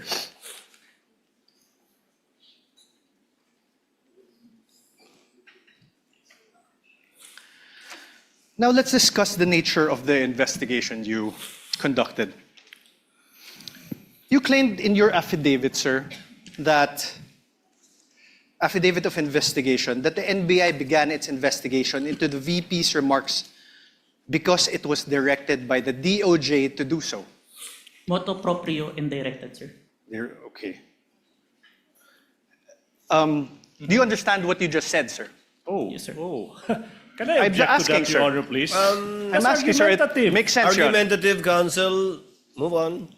Mutuo proprio, sir, means... Oh, no, objection. You cannot lecture, counsel. This is Sir, what does cross-examination. you mentioned mutuo proprio. What does it mean? Even without a complainant, we started the investigation, sir. Are you sure, sir? Oh, argumentative. Are you sure, get- sir? Move on, Are counsel. you sure, Move on. sir? How...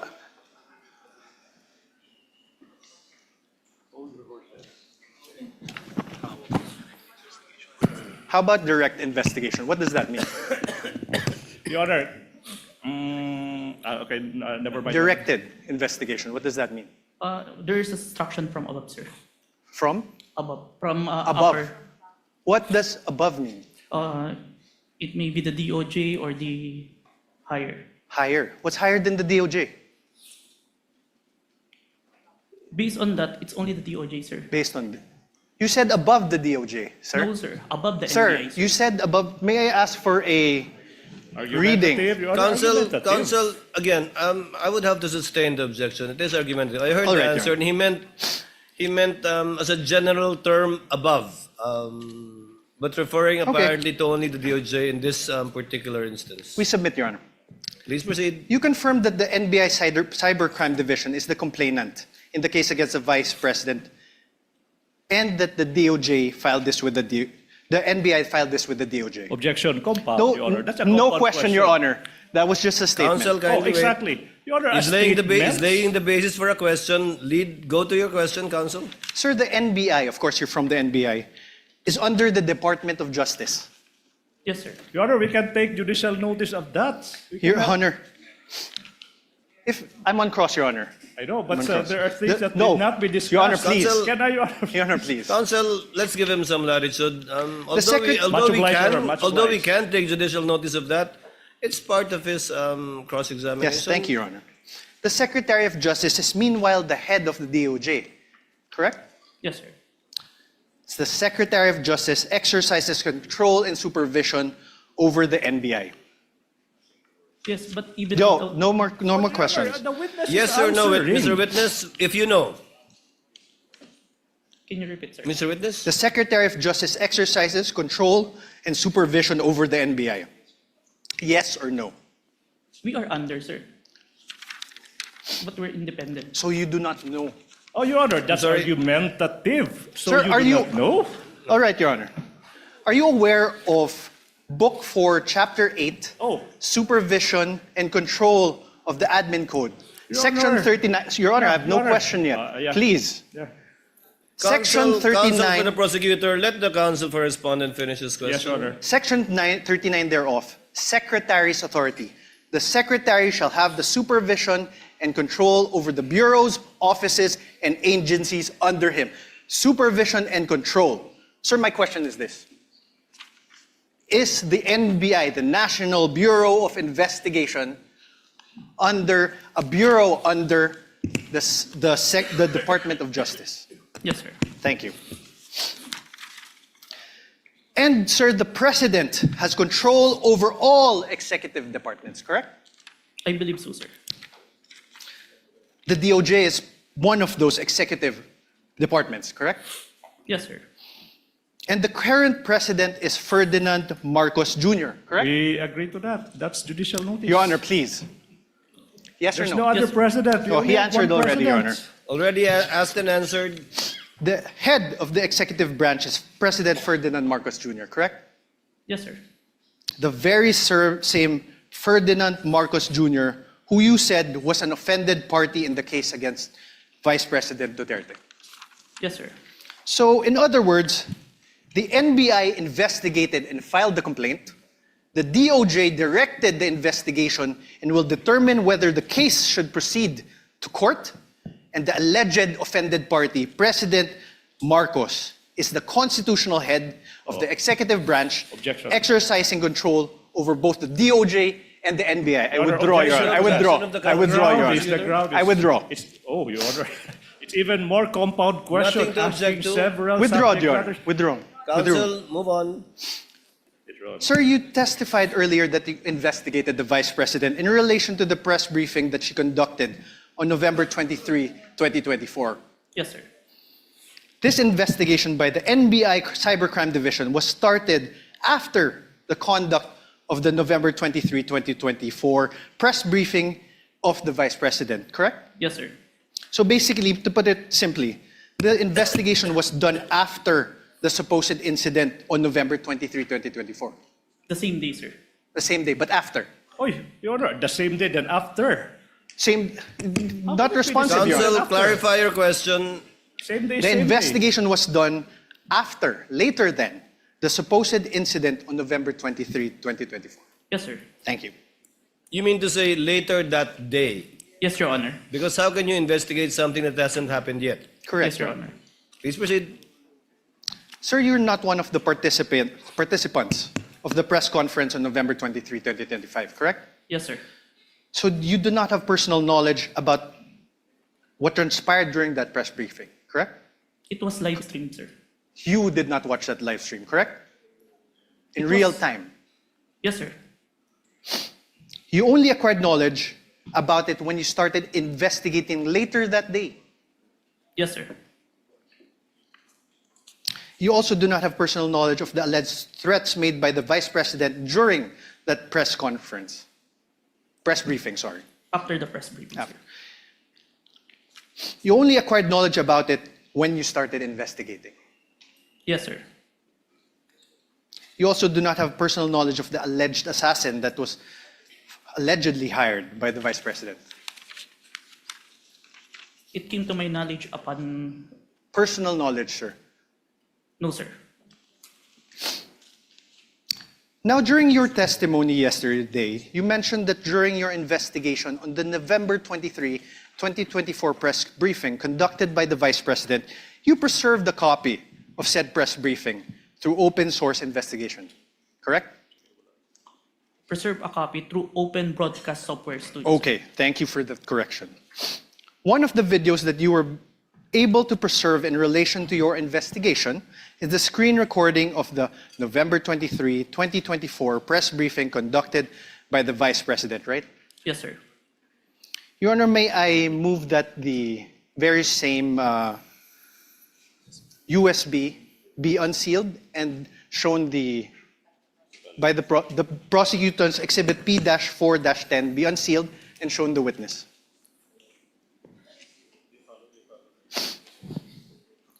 Counsel for the prosecutor so instructed. Thank you, Your Honor.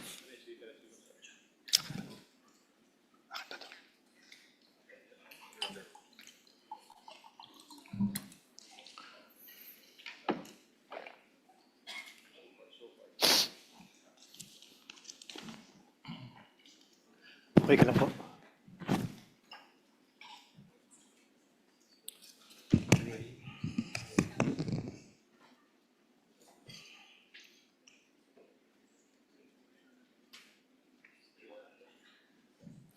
Wait lang.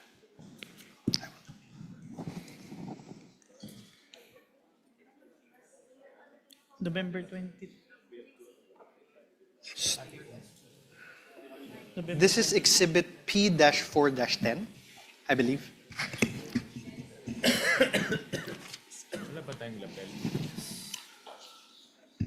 Your Honor, may I request that he unseal the USB and that it be allowed to be played? Which part, counsel? Your Honor, we will play various parts of the, not the whole, for the, as the... That's what I was worried about. Yes, Your Honor. We understood by the faces of the honorable members of the court. So you will we will just play parts. Yes, Your Honor. Of it, and you identified, I presume, the time stamp. Yes, we have, Your Honor. I will get to that. Witness may open the seal. Thank you, Your Honor. And counsel for the prosecutors is instructed to accompany counsel, one of the counsels for the respondent, in the tech booth to make sure that it's the same USB being presented. For the record, Your Honor, the witness is opening the prosecution's exhibit P-4-10, Your Honor. This is the video dated November 23, 2024.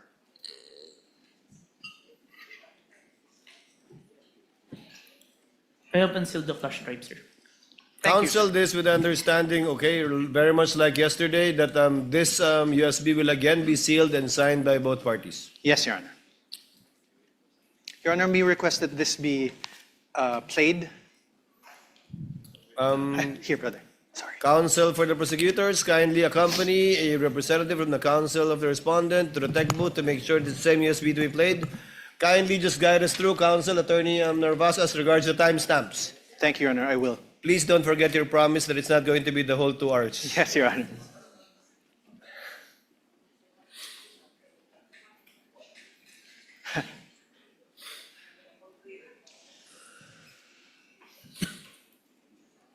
Waiting. Senator Judge Pia Cayetano, what is your pleasure, ma'am? Yes, if it's possible, Mr. President, if our secretariat can install a monitor here because magkaka-stiff neck na po ako watching this. And it really doesn't look nice that I'm slouched there looking this way. So, and then this one here is a little bit, not for videos, but for the copies of affidavit, it's quite difficult. So if they can put one here, the others want another, but I can speak for those in the front row we would like to request. Thank you. The clerk of court, rather, is instructed to kindly install a TV monitor in front of the tables of the counsel for the parties instead of at the witness stand. Both sides.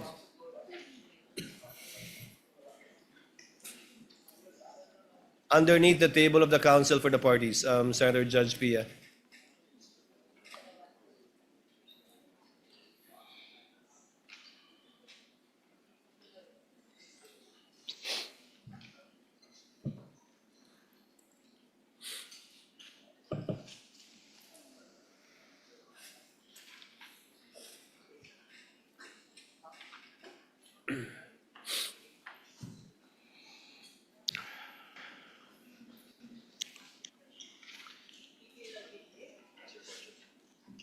Counsel, for the record and for reference, kindly identify the timestamp that you will be playing. I presume in chronological order. Your Honor, for the record, we are showing the witness a part of the video marked as the prosecution's Exhibit P-4-10. First video, the timestamp around 0001:27 to 0002:20 of the November 23, 2023 press briefing as contained in the video that you identified yesterday, sir. Your Honor, may we ask that the video be played at those specific timestamps? I did an apology. And then, ang sabi po nila, I just have to do an MR.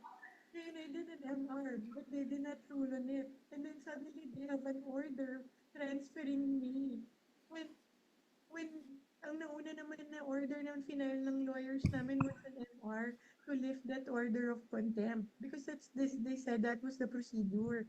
If they were not able to rule on that, how were they able to come up with an order, to transfer me to the women's correctional in the dead of the night?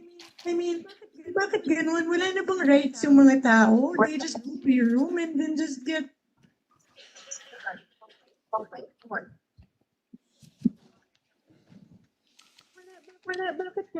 I don't understand. Your Honor, may I ask that the video be stopped? Sir, do you know who that is in the screen, in the video that you identified? Attorney Zulaika, as far as I remember, sir. And Attorney Zulaika, as far as you remember, Attorney Zulaika is who in relation to the Vice President? You may answer not a yes or no question. As far as I remember, she is the COS. COS meaning Chief of Staff, Chief of right? Staff. And she is there in that video because she was cited in contempt by the House of Representatives, correct? If you are aware, you're the investigator. Prior to the... Sir, my question again. The witness Let is the about to witness answer. answer. Witness was in the process of answering. Prior to the scene, I have no personal knowledge, but based on her statement during the video, I think it was mentioned. So you didn't investigate the things that happened prior to the scene, correct? Sir, yes or no? We have investigated, sir. You didn't investigate. Oh, I did, sir. argumentative. That's why there's an October 18, sir. So what happened before that? If you investigated, I what would happened? say I don't have personal knowledge, sir. Sir. Because I'm not present during that time, sir. Witness is not responsive. The question was, what happened prior to this video, this particular clip of the video, if you know, given that you investigated the incident, as you said? As far as I remember, there is a hearing in the House of Representatives. What committee, sir? I can't remember the committee, sir. What happened, sir?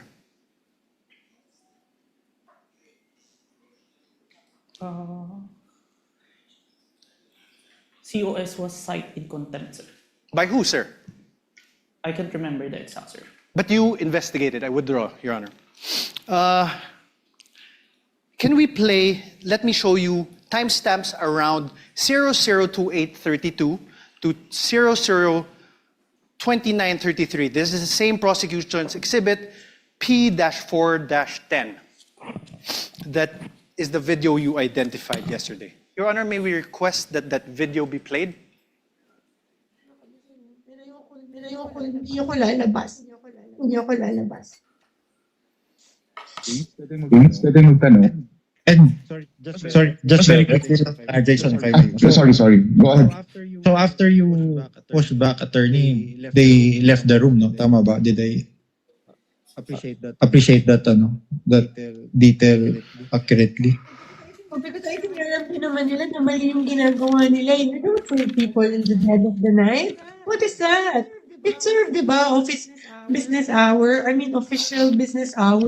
Because hindi naman po ako criminal eh. I am not a criminal. I am already here in their facility. I have assured them already that I will attend their hearing on Monday. So why will they treat me like that? So that's why I said I want my lawyer.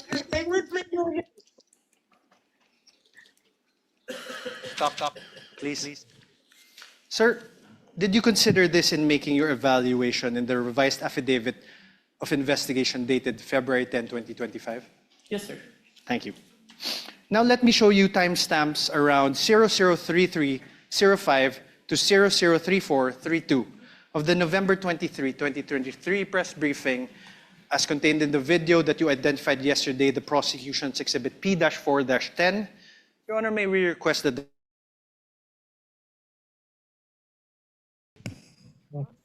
You're online, ma'am. Go ahead, ma'am. Go ahead.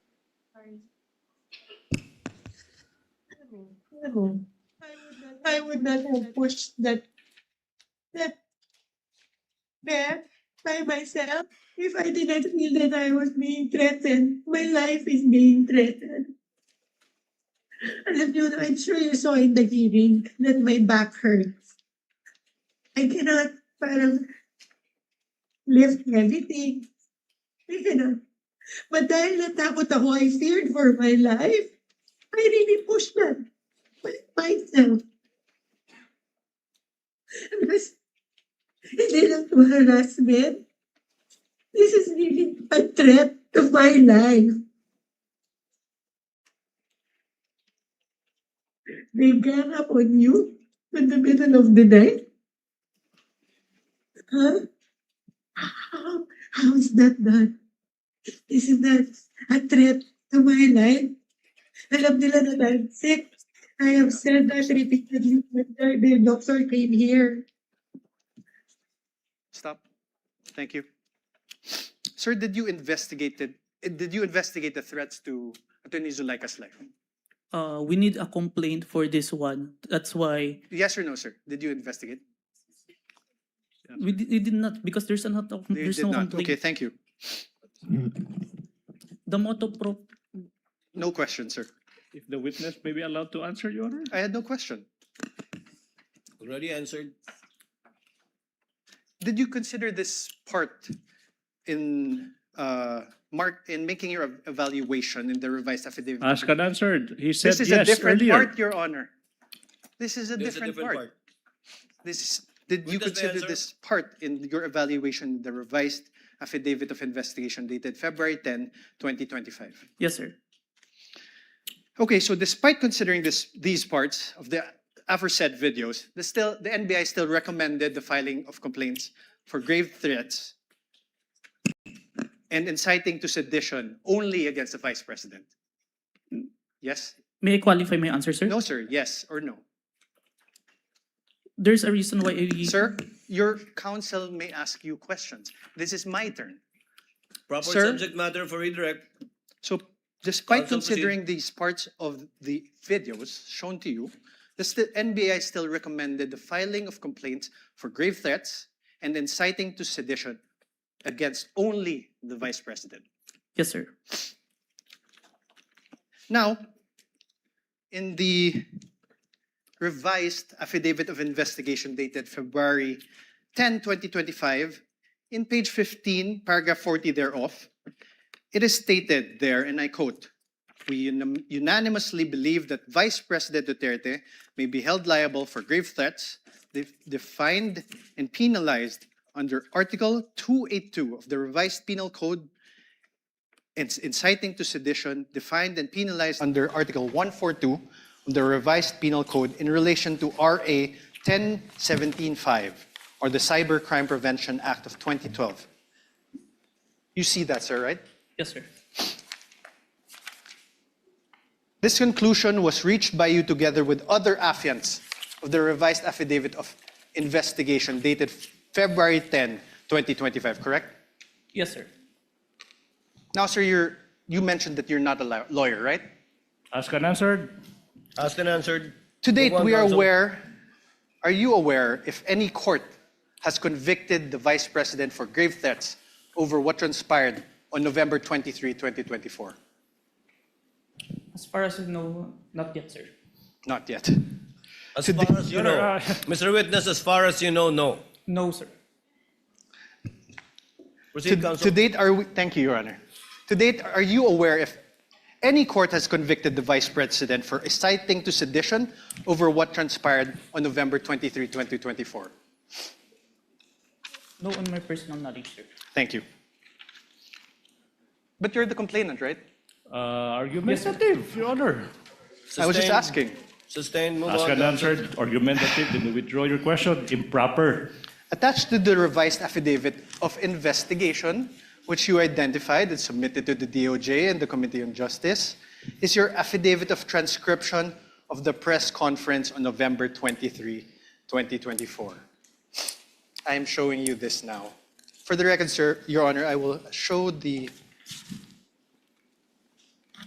Can you check?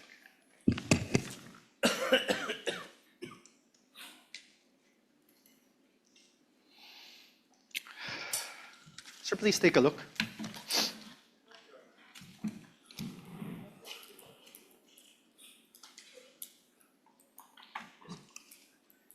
Can you please say it for the record? This is your affidavit of transcription.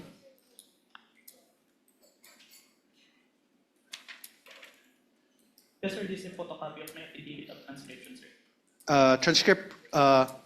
This refers to the press conference on November 23, 2024.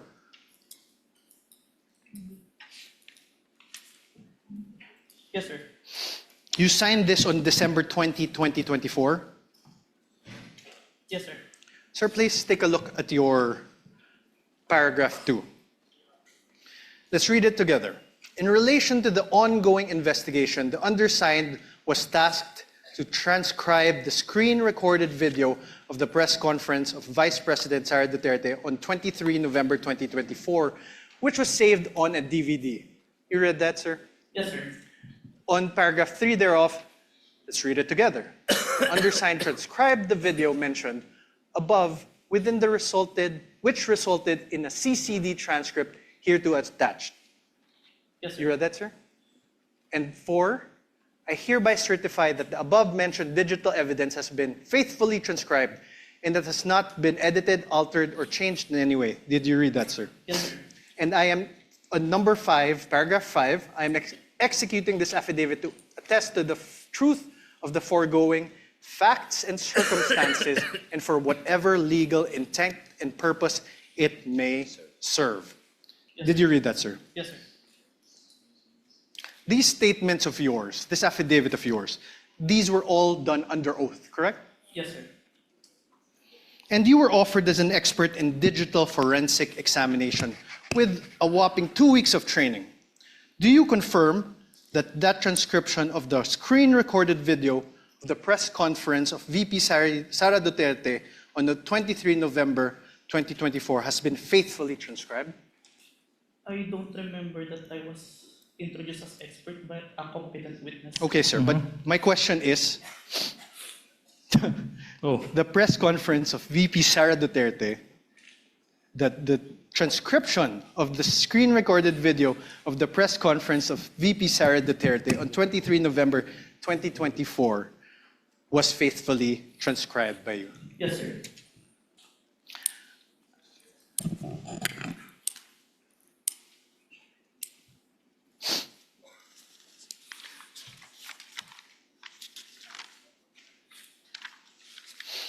Sir, attached to this affidavit is the transcript, correct? Can you please take a look?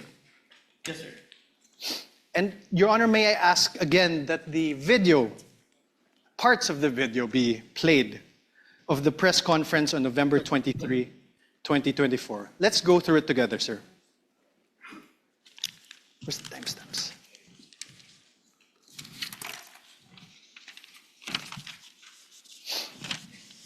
First, let's go to around timestamp 00446. Your Honor, may I request that the video be played? Sir, please. Steps after this order, are you going to file? Are you going to trigger na po ba, ma'am, the filing? I am not leaving this room. I am here in the House of Representatives detention facility for 5 days until the hearing on Monday. Nobody can come in here and demand to transfer me in the middle of the night. I have my right. Okay, ma'am. Any crime. I am not leaving this room. Stop. Okay, yun lang po, ma'am. You heard that, sir? Do you want to repeat it? I heard it. You heard it.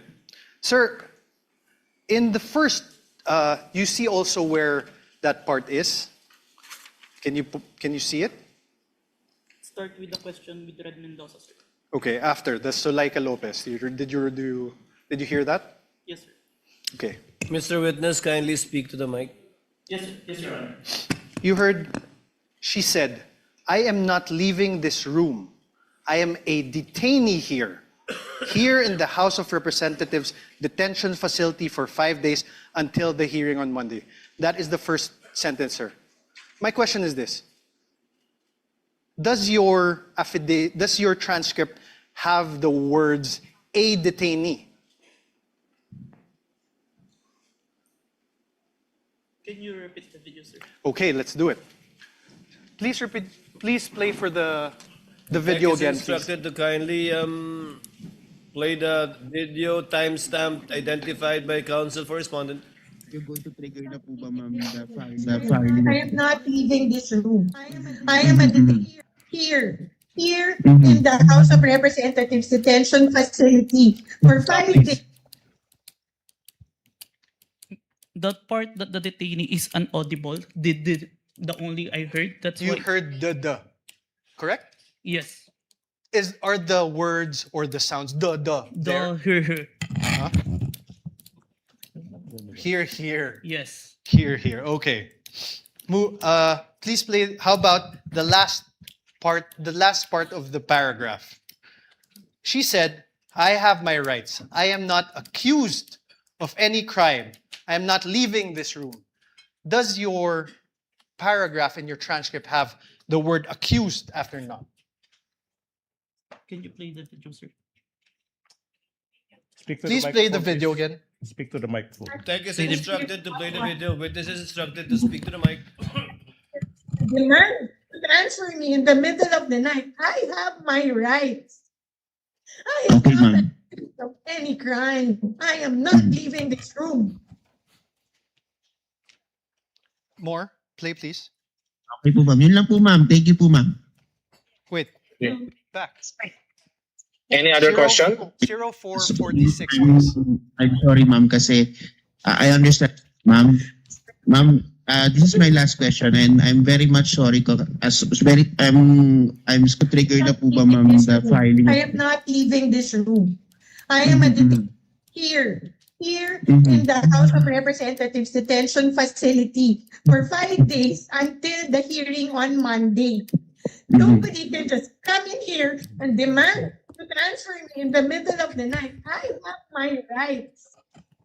I am not accused of any crime. I am not leaving this room. Stop. Okay po, ma'am. Is the word accused in your transcript? What I heard is root, sir, The root. of any crime. The root of any crime. Yes, sir. Let's play 001238. Can you please go to 001238? Correctional? Sinabi nila sa iyo. Yung contempt. Diba? Sinabi nila sa iyo, isip namin yung contempt. I-produce mo yung apat. Sabi nila sa akin, if you notice, if you're reviewing the hearing, sinuspend po ng Chairman Chua yung... Wait. yung Stop, please. Your Honor, please. Please, Now, I'm now registering my objection. As to the relevance, Your Honor, please, if I may explain, Your Honor, of this line of questioning, Your Honor, please, if I may. Counsel may explain his objection. Your Honor, Please. please. This witness already identified the video containing the contents of that press conference on November 23, 2024. Insofar as his transcription of the video is concerned. Thank you. Counsel may proceed.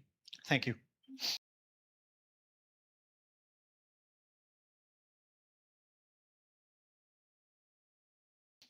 Please play again 001238.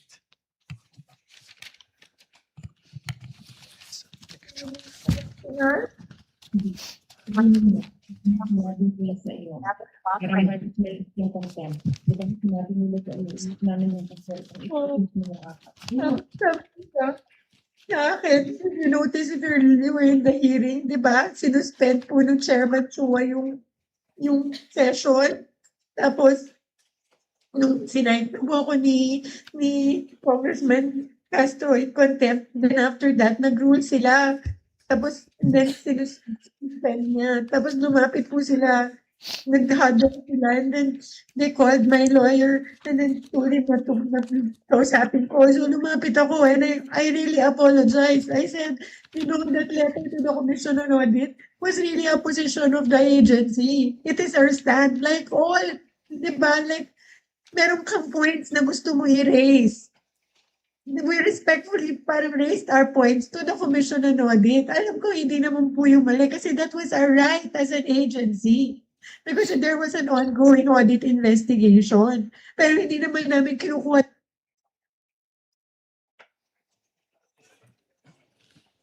Narinig mo ba?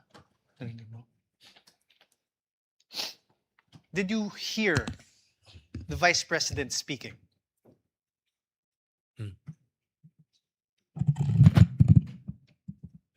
I don't hear. Can you please play again? Mr. Calilum, you're reminded, please answer I don't hear, through sir. the microphone. Can you please play it again? MR ka, when we let you go. So we filed our MR, they did not rule on it, but suddenly they were able to come out with an order ruling to transfer me to the Women's Correctional. Sinabi nila sa iyo. Diba? Sinabi nila. There. Did you hear that? There are sounds, but I can't distinguish the words. Can you play it again? Your Honor, asked and answered. What's the point? Okay, withdrawn, Your Honor. No further questions. No further question are for we this done? witness. On cross, counsel, do you have redirect? Of course, Your Honor, please, for the utter failure I of was hoping you won't, but yes. for the please utter continue. failure of the respondent to Counsel, debate. before I recognize counsel for the prosecutor, Your Honor, Senator Judge Tulfo Rafi is recognized. Your Honor, sorry, may I move to strike that statement of the Prosecutor. How can it be, Your Honor? That's my manifestation. I'm about to answer the question of the presiding officer. We will review the journal tomorrow. I did not even hear anything Yes. that is strikeable, counsel, but we will review the journal tomorrow. Your Honor, he said for the utter failure of the respondent. Yes, Your Honor, We take I said exception for to the that. utter failure of the respondent to debunk the material points testified to by the witness yesterday. Your Honor, I'm he not is yet done. testifying. I am yet not done either. He is I'm about still to answer the testifying. question. I'm not yet done with the answer. Counsels, please. The presiding officer has not recognized either of you. Thank you. Thank you. Kindly settle down. Senator Judge Rafi Tulfo is recognized. Thank you, Mr. Presiding Sir, you may Officer. proceed. Clarification naman po ito, Mr. Presiding Officer. Mr. Witness, what is your experience with regards to social media analytics? I have training, sir. What kind of training? I have cybercrime investigation training, sir. Okay. Are you familiar with Facebook, or do you have SOCMED accounts that would make you a little bit knowledgeable when it comes to SOCMED? Yes, sir. What is your account? What is your social media account? If I have any? an account in Facebook, Facebook. in Instagram, Okay. in X. X. So that means pretty much you're a little bit familiar with Facebook, right? Yes, Your Honor. Okay. There were concerns, Mr. Witness, whether the videos presented yesterday are AI generated or authentic. So are you experienced enough analyzing whether a video is AI generated or authentic? Yes, Your Honor. What makes you say that? Based on my experience, Your Honor, and the video itself, it's a 2 hours long. Normally, an AI-generated video will only last a short second, sir. So the video that was presented yesterday, where we saw the VP was saying something or talking to that effect.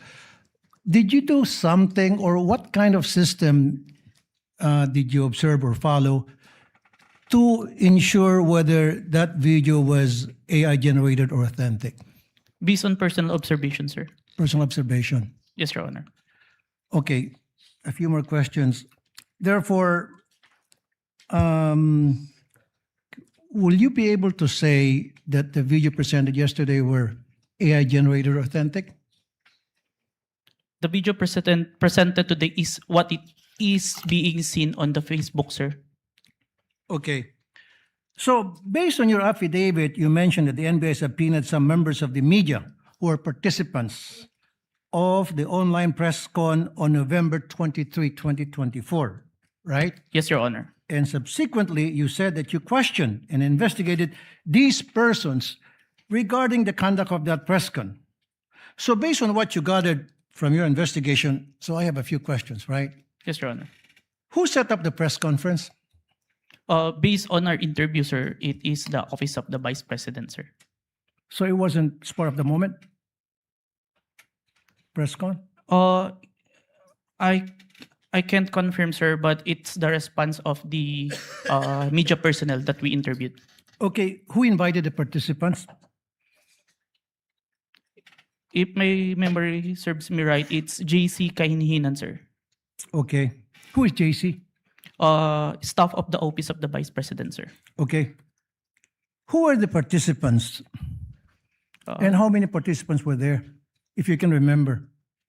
As far as I remember, it's at least 40. 40. Okay. Were there mainstream media or anybody from the broadsheets at that time? There are, sir. There were? Yes, sir. Do you know how many? Approximately, give or take? We have the one that we have issued subpoena, sir. At least 6, sir. 6. Okay. What was the reach of the video on that very day? Like how many views on that very day, and then a few days later? Were you able to observe that?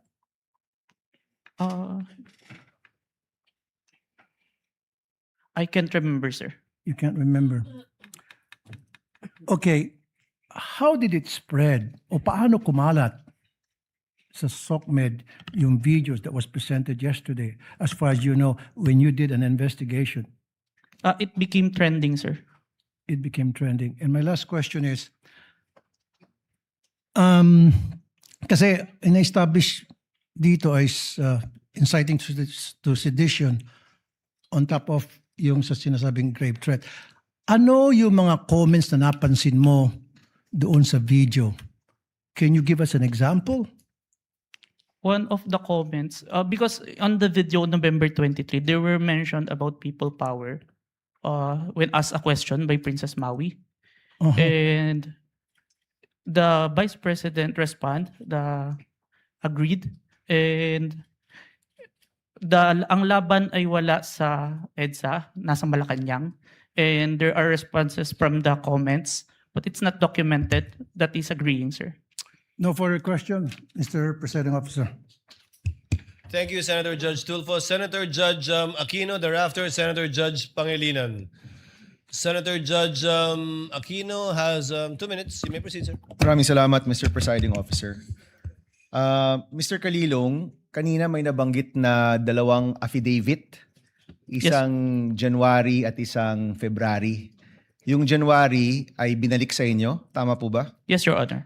And there were 7 grounds why it was returned to you, is that correct? 7 points. Can you narrate what are the 7 points that you addressed? Is that the correct term that you addressed in the second affidavit? Yes, Your Honor. Can you name them, please? May I have the certificate, sir? Who has a copy of the certification? Was it counsel for the respondent? Your Honor, may I Yes, you may approach Thank and you. show him the document being alluded to by Senator Judge Aquino.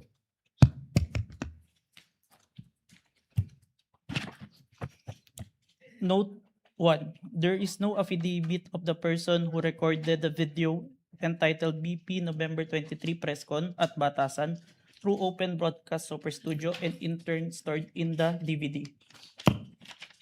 Number 2. The press briefing conducted on October 18, 2024 was not recorded and or stored in DVD, and there was no TSN of the said briefing and the necessary affidavit of the person taking the TSN.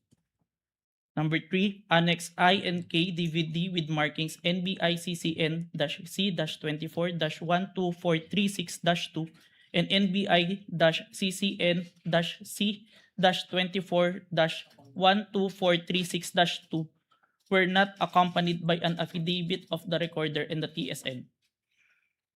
Number 4, Annex L did not indicate who made the TSN. There was also no affidavit of the person who made the TSN. Number 5, the affidavit of Juan Patricia Morales mentioned that she stored the footage in a USB and submitted to the NBI. However, there was no USB attached to the complaint. Only DVD was attached. There was no detail regarding the content of this DVD. Number 6, only the minutes of meeting with several personalities and representatives from various media outfits were submitted. Although the minutes were signed, there was no individual affidavit executed regarding to the contents of the said minutes. Number 7, one of the elements of crime of grave threat is that the offender threatens another with the infliction upon the latter's person, honor, and property, or upon that of the latter's family, or if the wrong amounting into a crime. In the instant complaint, only the NBI executed an affidavit and there was no participation on the part of the offended party, as it appears in the NBI is not the offended party of the crime of grave threat. Okay, so nakuha mo yung nag-submit kayo, yan yung binalik sa inyo, and then you did your best to correct all those items, is that correct? Yes, Your Honor. Okay, the first 6 are technical, no? Yes, Your Yung Honor. panghuli is a matter of who is the offended party. Yes, Your Honor. Hindi nyo na-correct yan? Or nung binalik ninyo, it was accepted already by the DOJ? Is that correct? There is an explanation, Your Honor, that was included in the letter of the former director, Judge Jaime Santiago, sir. Okay. Wherein go ahead. in the filing for preliminary investigation, it is not required for the victim to execute an complaint affidavit. Yan yung sir. sagot ng NBI. Yes, Your Honor. And once you submitted, it was accepted by the DOJ. Yes, Your Honor, and we received a certification, Your Honor, that our evidence is enough for preliminary investigation, sir. Okay, yun na yung second response to the second affidavit that you provided. Yes, Your Honor. Okay. May mga nabanggit dun sa mga statements tungkol sa hitman, no? Sa totoo lang, yung presensya ng hitman, mabigat yon, mabigat yon. So let me ask, are you the one who investigated just the video, or did you also investigate the presence of the hitman that was being mentioned in the videos of the Vice President? I was only tasked for the video, sir. Okay, may I direct this to the prosecution? Will you be presenting other witnesses that will pertain to this alleged hitman? As to the alleged hitman, Your Honor, please. Yes. Yes. So kayo, Mr. Calilong, hindi kayo nag-imbestiga niyan. Wala kayong alam tungkol dun sa presensya ng hitman. Yes, Your Honor. Okay. Mr. President, I will refrain from my questions and wait for the witness pertaining to the hitman. Maraming salamat. Noted and entered into records, Senator Judge Pangilinan, thereafter Senator Judge Ontiveros, and then Senator Judge Villanueva. Thank you, Thank you. You have 2 minutes. Thank you, Mr. Presiding Officer. The question is to the witness.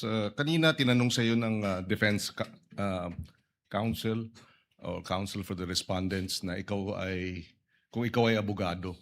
Ang sagot mo hindi. Yes, sir. Ikaw ba degree holder? Yes, Your Honor. Ano ang degree?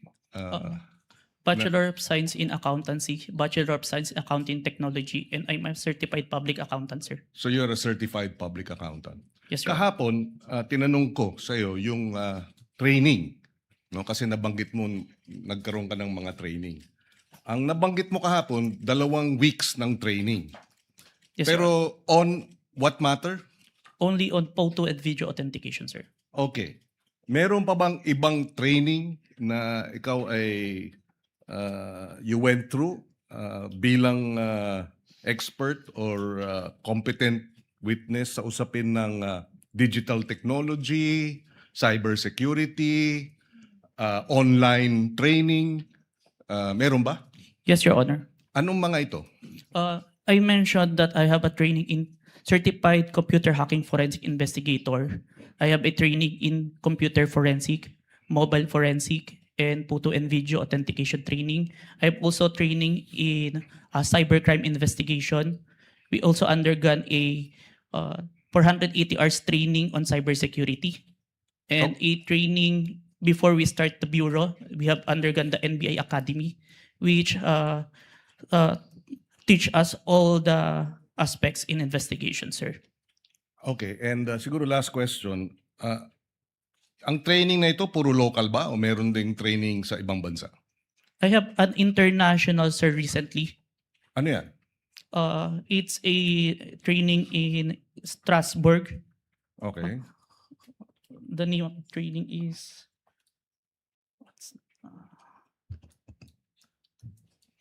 Saang lugar na lang, Mr. Witness? Strasbourg, Germany?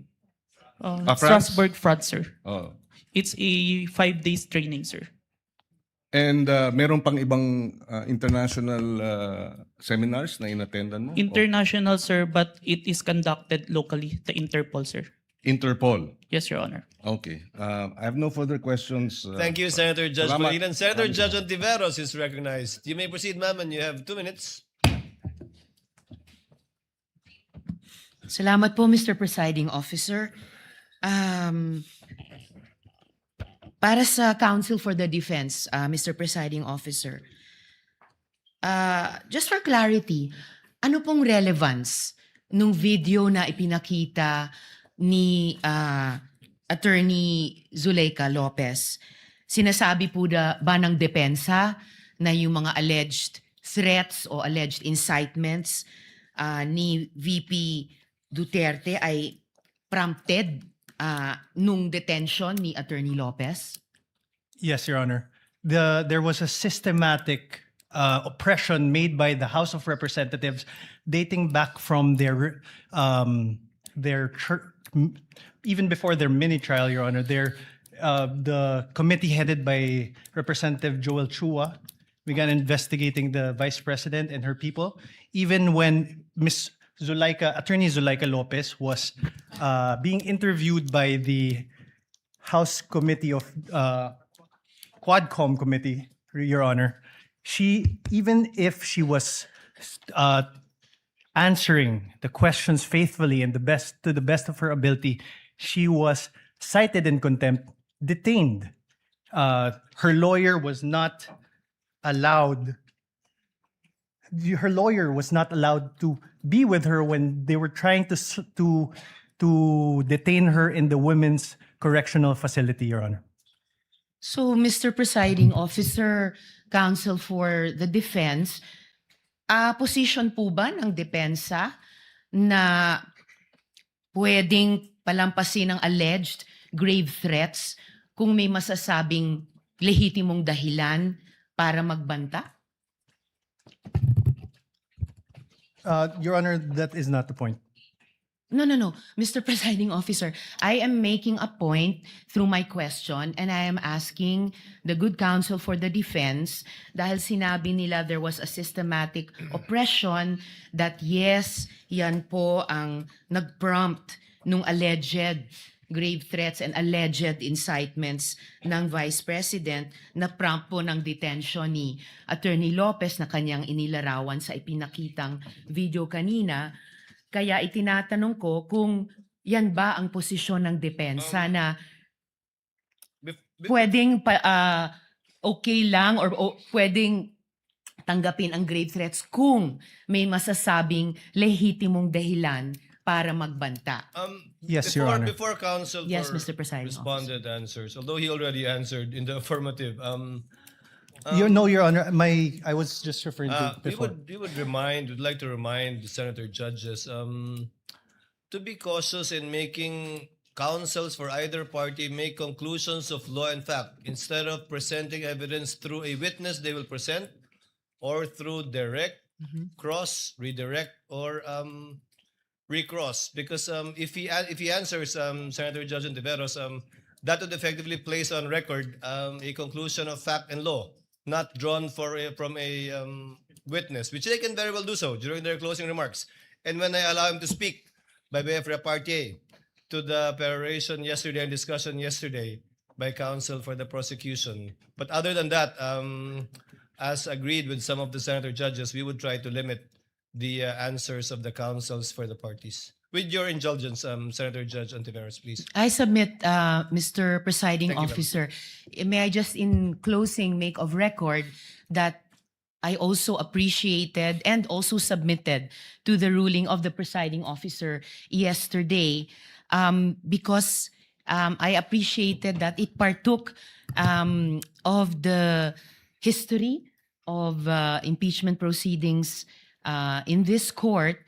Pinag-aralan ko rin po ng maigi ang mga nakaraang mga impeachment trials at di hamak na pati noon naging liberal ang pagpapahintulot nila sa mga katanungan ng mga senator judges para lang mas maliwanagan ang iba't ibang punto. So I again thank the good presiding officer and again reiterate my submission to his ruling and thank the good counsel for the defense for his response. We thank Senator Ontiveros for indulgence and understanding. Senator Villanueva. And thereafter, Senate President Gatchalian.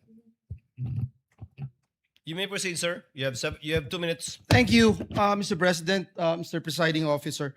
May I just point out something to the witness? Mr. President, Your Honors, the witness mentioned yesterday that reported statements of the Vice President were referred to the Presidential Security Command and evaluated in coordination with the National Security Council.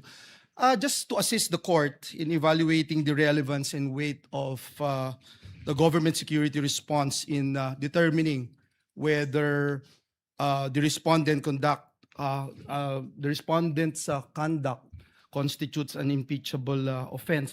May we know from the witness could the witness explain yung threats po ba, how threats against the president are ordinarily assessed by the government? Kasi dito yung lumalabas yung pag-weigh natin whether or not meron bang bigat yung threat o ito'y ordinaryong threat na nangyayari sa pang-araw-araw nating buhay. Specifically, Mr. Witness, what factors are taken into account in evaluating a reported threat and in determining appropriate measures? I can't answer on the part of the NSC or the because I'm not part of the institution. In your ano po, in your capacity as an In my agent? capacity, Yes.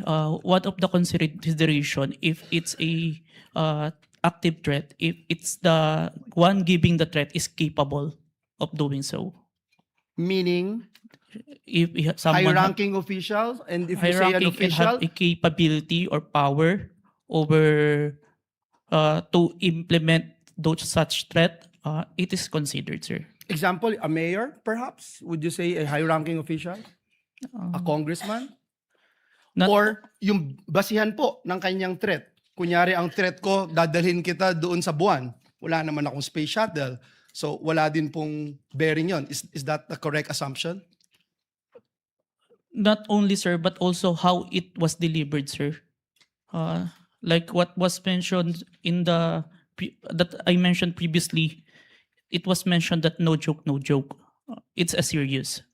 So that is the One of the considerations, that's sir. the consideration. Thank you very much. And lastly, Mr. Witness, you made mention na submit mo sa DOJ nung January 30.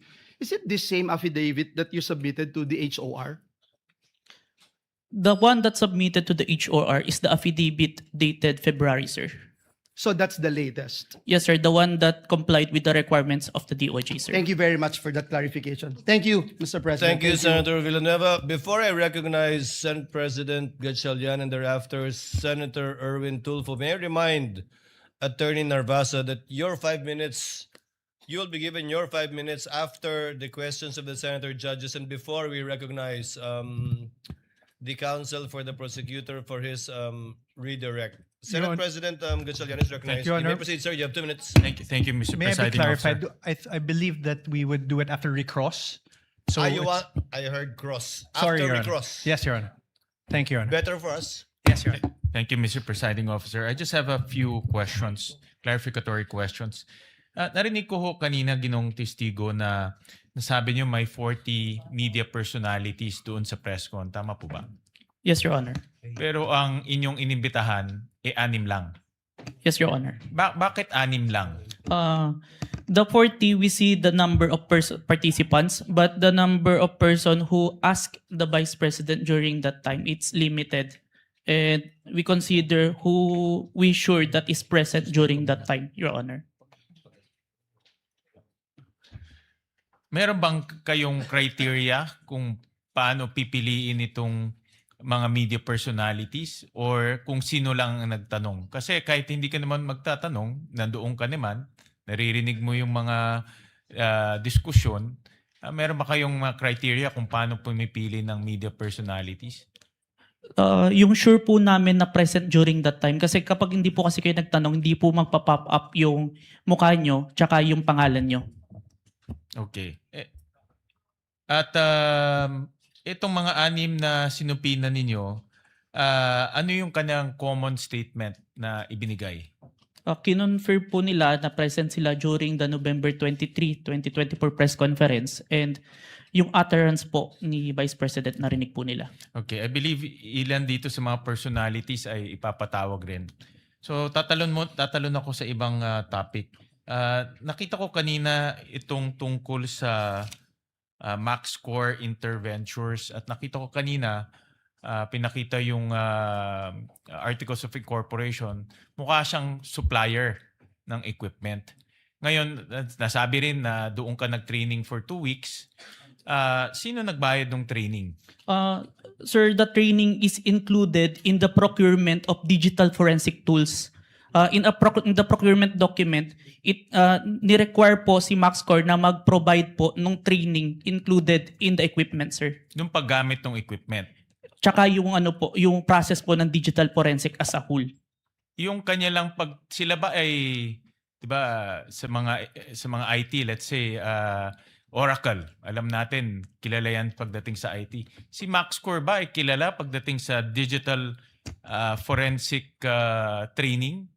Kasi pag nakita ko kanina talagang supplier sila, but are they a well-known or internationally renowned training organization? It's not the mock score itself, but it's the trainer that they provide, sir, that is capable in training us, sir. Itong trainer na ito, certified siya in this type of technology? Yes, sir. The trainer has a lot of certifications in relation to digital forensics, sir. Can you name a few certification na meron itong trainer na ito? I can't remember, Let's sir. say Oracle or let's say Microsoft, 'di ba? May mga ganyan No, yan. sir. CompTIA, sir. CompTIA training. I believe he also have a certified ethical hacking certification and a lot more, sir. When it was presented to us, sir. All right. So itong mga trainers nito ay certified trainers na pwedeng mag-train sa iyo at magiging certified ka rin. Yes, sir. Initial na akong certificate, sir. Lastly, Mr. Presiding Officer, after training, nakakuha ka ba ng certification na katulad sa kanila? No, sir. But that certification that I was trained by them, sir. Pero ikaw mismo, are you certified to do forensic examinations for your purpose and responsibility? I have a certification, sir. I am a certified computer hacking forensic investigator, sir. Itong forensic analysis, meron kang for this purpose, itong pinag-uusapan natin. The computer, the authentication, sir, part? Or as a whole, sir? As a whole.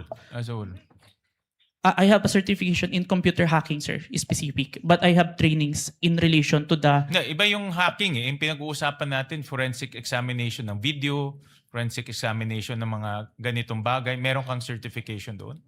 I have certificate, sir. All right. Thank you, Mr. Presiding Officer. Senator Judge Erwin Tulfo, thereafter Senator Judge Marcos. You may proceed, sir. You have 2 minutes. Maraming salamat, Mr. Chair, Mr. Presiding Officer. Ang katanungan ko po ay para sa ating testigo. Batid ko po na sa ilalim ng Republic Act 10867, sa ilalim po ng Section 4, ang kapangyarihan po ng inyong ahensya na mag-imbestiga kapag ng mga krimen, partikular na tulad ng mga banta sa buhay ng Pangulo, ikalawang Pangulo, Senate President, Speaker of the House at Chief Justice. Tama po yun. Yes, Your Honor.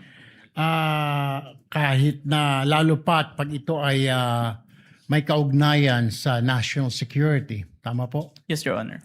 Pero ang tanong ko po, ang pagsasampa po ba ng kaso, nasa mandato rin po ba ng NBI na magsampa ng kaso doon sa mga tao na nagbanta sa buhay ng Pangulo, ikalawang Pangulo, Senate President, Speaker of the House, Chief Justice?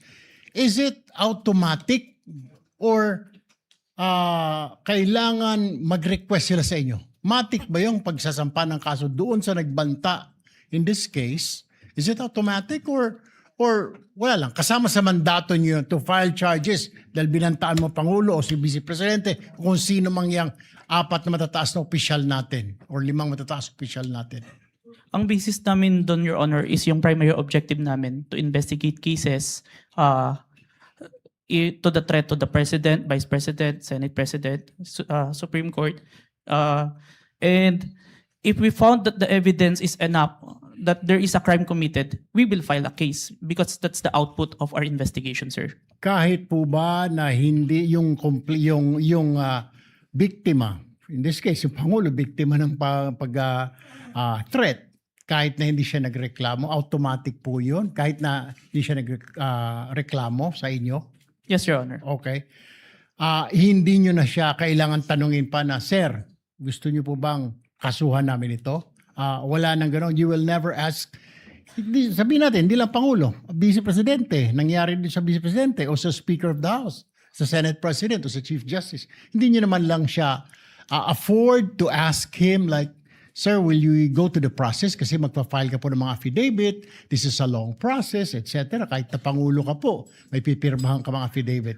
Is it automatic, Mr. Witness? We submitted it, sir, even without a complaint in the preliminary investigation, sir. No further questions, Mr. President. Thank you, Senator Judge Erwin Tulfo. Senator Judge Marcos is recognized. You may proceed, ma'am, and you have 2 minutes. Yes, maraming salamat. Mahal na namumuna. Hihingi lang po ako ng dokumento para mas madali nating sundan ang mga pangyayari. Nalilito lahat pagkat wala po kaming papel. At ang nabigay sa amin, eto, Annex FFFGGG. Nalilito po kami kung alin dito yung mga papel. Kung maaari kaming bigyan, unang-una, yung unang tinutukoy, the first affidavit of investigation dated January 30, alleging grave threats inciting to sedition ng NBI.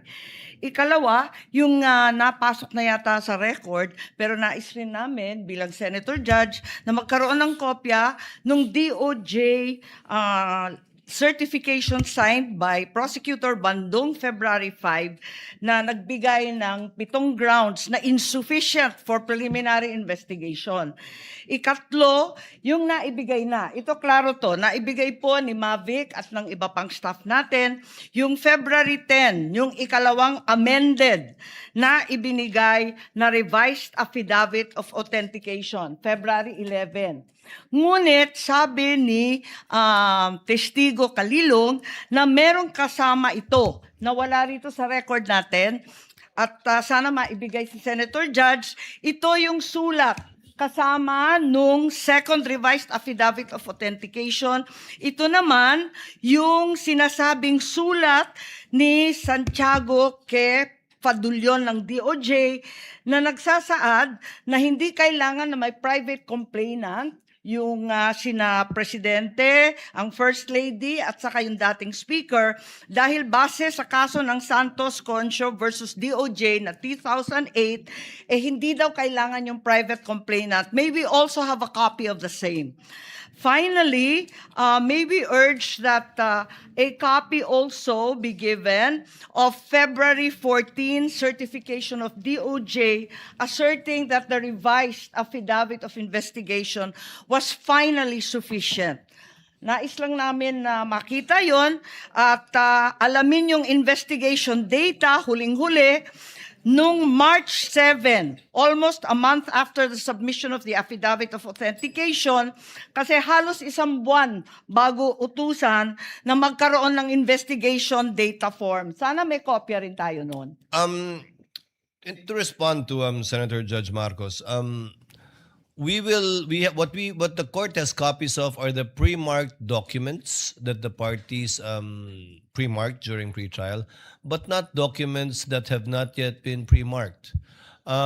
Most of the documents you mentioned that was discussed by counsel for respondent has not yet been pre-marked. They only used it to confront via cross-examination the witness of the prosecution. But the ones we have, we will furnish you with a reminder, of course, Senator Judge Marcos, that these documents have not yet been formally offered by either party. And we still have to await formal offer before the court rules on the admissibility, if at all, of these documents. But we will endeavor to furnish the good Senator Judge with whatever the clerk has. Yes, Your Honor, if I may. if we could be provided with whatever the clerk has and adequately identified, not as GGGGG or FFFFF, at sana kung mabuo yung mga dokumentong sinasabi sa lalong madaling panahon. Maraming salamat. We will endeavor to comply as best we can, Senator Judge Marcos. Same issue. Senator Judge Alan Cayetano, Peram ng GG. what is your pleasure, sir? Mr. President and Mr. Presiding Officer, before I ask to be allowed to ask a question, can I just follow up yung kay Senator Marcos, including the ruling yesterday? Just in the interest of all Senator judges being able to follow closely, especially kami sa first row kasi medyo nagkaka-stiff neck na kami. Mahirap tignan yung TV, so baka dun sa Maglalagay harap. na po kami ng TV sa harap ng And lamesa I ng don't know, Council for Parties. I think all of us own a iPad or a tablet. I don't know what the solution is, but if the Secretariat or the Clerk of Court, the Office of the Clerk of Court can work with our staff. Just to give you an example for today, no? If you look at the impeachment complaint on page 19, for example, it says that the affidavit we're looking for kanina footnote number 72 is this one in the impeachment complaint, no? It's found on Annex G. Okay. So this is Annex G. If you look at Annex G, it is a certification, not an affidavit. Okay. So where do you find the affidavit mentioned in the impeachment complaint? You actually find it in Volume 14, Annex FFFFFFF-GGGGGGGG. So before I can even say that, That's FFFFFF to GGGGGG. yes. So even before we finish saying that, Your Honor, Mr. Presiding Judge, medyo mahirap. To further complicate, the annexes when delivered to us was labeled annexes. And then when it was pre-marked, iba na yung marking. That is correct. Okay. So to clarify, I'm not asking both the prosecution and defense to give us any documents in advance that will prejudice their presentation or the rebuttal. I do understand that it has to be offered, but to speed things up and to make sure we understand, in the same manner that they're asking the witness to examine it, maybe we can be given a copy to examine at the same time, whether digital or actual copy. I don't want to impose upon them to print 24 copies. But again, anyway, it's Wednesday. We have Thursday, Friday, Saturday, Sunday for our staff and the clerk of court to meet. I think we already have a solution for you, Senator Judge Cayetano, as well as for Senator Judge Marcos. We will be furnishing the parties either via soft copy to your respective iPads or laptops, or we will enter their official emails as well. Kayo na po mag-print ng hard copy ng list of evidences as marked, as pre-marked by the prosecution na ipe-present for Article 4. And we will do this by article. Okay. However, insofar as I said, the documents presented by the counsel for respondent, these have not yet been pre-marked. But I don't think there's anything wrong with asking for a copy from the counsel for respondent. On that point, for our guidance, whether or not the same will be offered without prejudice to respond to counsel for respondent, deciding on whether or not they will offer it at the appropriate time. On that point, Mr. Presiding Officer, even if it's pre-marked, if it will prejudice their presentation, I don't mind it be given in real time. And same, no? If it's being used on cross or recross on rebuttal and hindi to na pre-mark, as long as real time, para lang we can process it. If not, we have to review afterwards and it messes up our preparation for the hearing the next day. No? Is that possible for the parties once the roles are reversed? May I get a response from the counsel for respondent?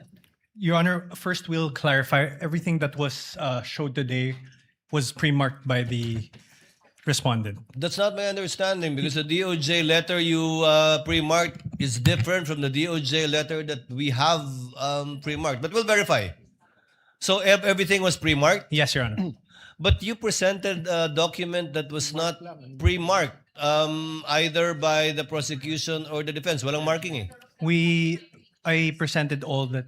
So if it was pre-marked, it's our lookout. Then kindly, then there's no problem furnishing the senator judges with a copy of the same. We have no problem with that, Your Honor. Senator Judge Alan Cayetano's concern has no basis if it was all pre-marked. Yes. Apparently, it was our oversight. Yes. Counsel for the prosecutors, would that be possible? Yes. To furnish it? I think what counsel for respondent did earlier helped us out a lot. Plastering it on the screens, whatever affidavit you were presenting. I think counsel for the prosecutor should do the same. Yes, Hindi naman Mr. bawal Presiding Officer. magkopyahan dito eh. Okay lang. Senator Judge Cayetano? Thank you. Yeah, and just to clarify, the 2 minutes is the question, not including Yes, the yes, of answer. course. No? You have 2 minutes if you want to if start they- with asking questions. Yes, if they ask to repeat the question, please don't count that. No, 2 minutes is long with short questions, but many of us want to get to the bottom of it, end up only asking 1 or 2 questions. So just a little bit liberality. We will be lenient, Yes. Thank you. Senator Judge Thank you Alan very much. Cayetano. You may Appreciate it. proceed, sir. You have 2 minutes. A question for the witness, and maybe to put all of us in check, I don't mind if any of the counsel says na medyo hindi maayos yung question. I mean, given what happened yesterday and today, and there are questions that could prejudice the case either way. As long as we call each other out respectfully, to the both counsels, you cannot correct a senator judge, but I don't mind if you think it prejudices. That's your duty to your client. Yes, sure. So this isn't the start of the 2 minutes yet. Sa magandang hapon, Mr. Witness. Good afternoon, Your Honor. Medyo mahaba na yung pag-upo mo dyan, but allow me a few questions. No? Yung circumstance lang, so paano nagsimula yung investigasyon na na-involve ka? Were you from the start o hindi? At written instructions ba to? O sinabi, oy, may investigasyon tayo? Just konting clarity, paano na-umpisa yung specific investigation?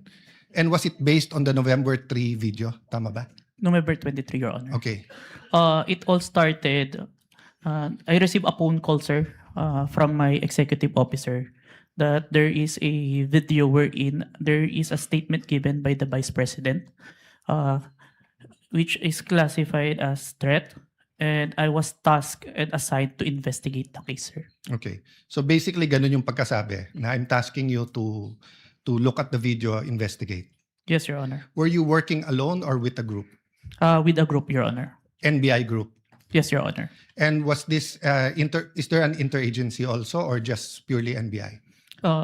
Don't have personal knowledge. Maybe our chief, sir, has the knowledge on that, sir. Yes. No, that's all I asked for naman, yung personal knowledge. Yes, Your Honor. So pakiulit mo yung sinabing, how exactly sinabi sa'yo na tignan mo yung video, imbestigahan mo, or may statement? So, to be specific, sir, as far as I remember, may statement si Vice President regarding the November 23 press conference na kung saan may pagbabanta na naganap, pakiimbestigahan. Pakiimbestigahan. So ganun ka-general. Yes May pagbabantang naganap, pakiimbestigahan.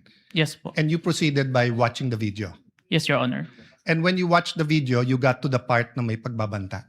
No, Your Honor. I first don't know which part of that. So you watched the whole video, of course.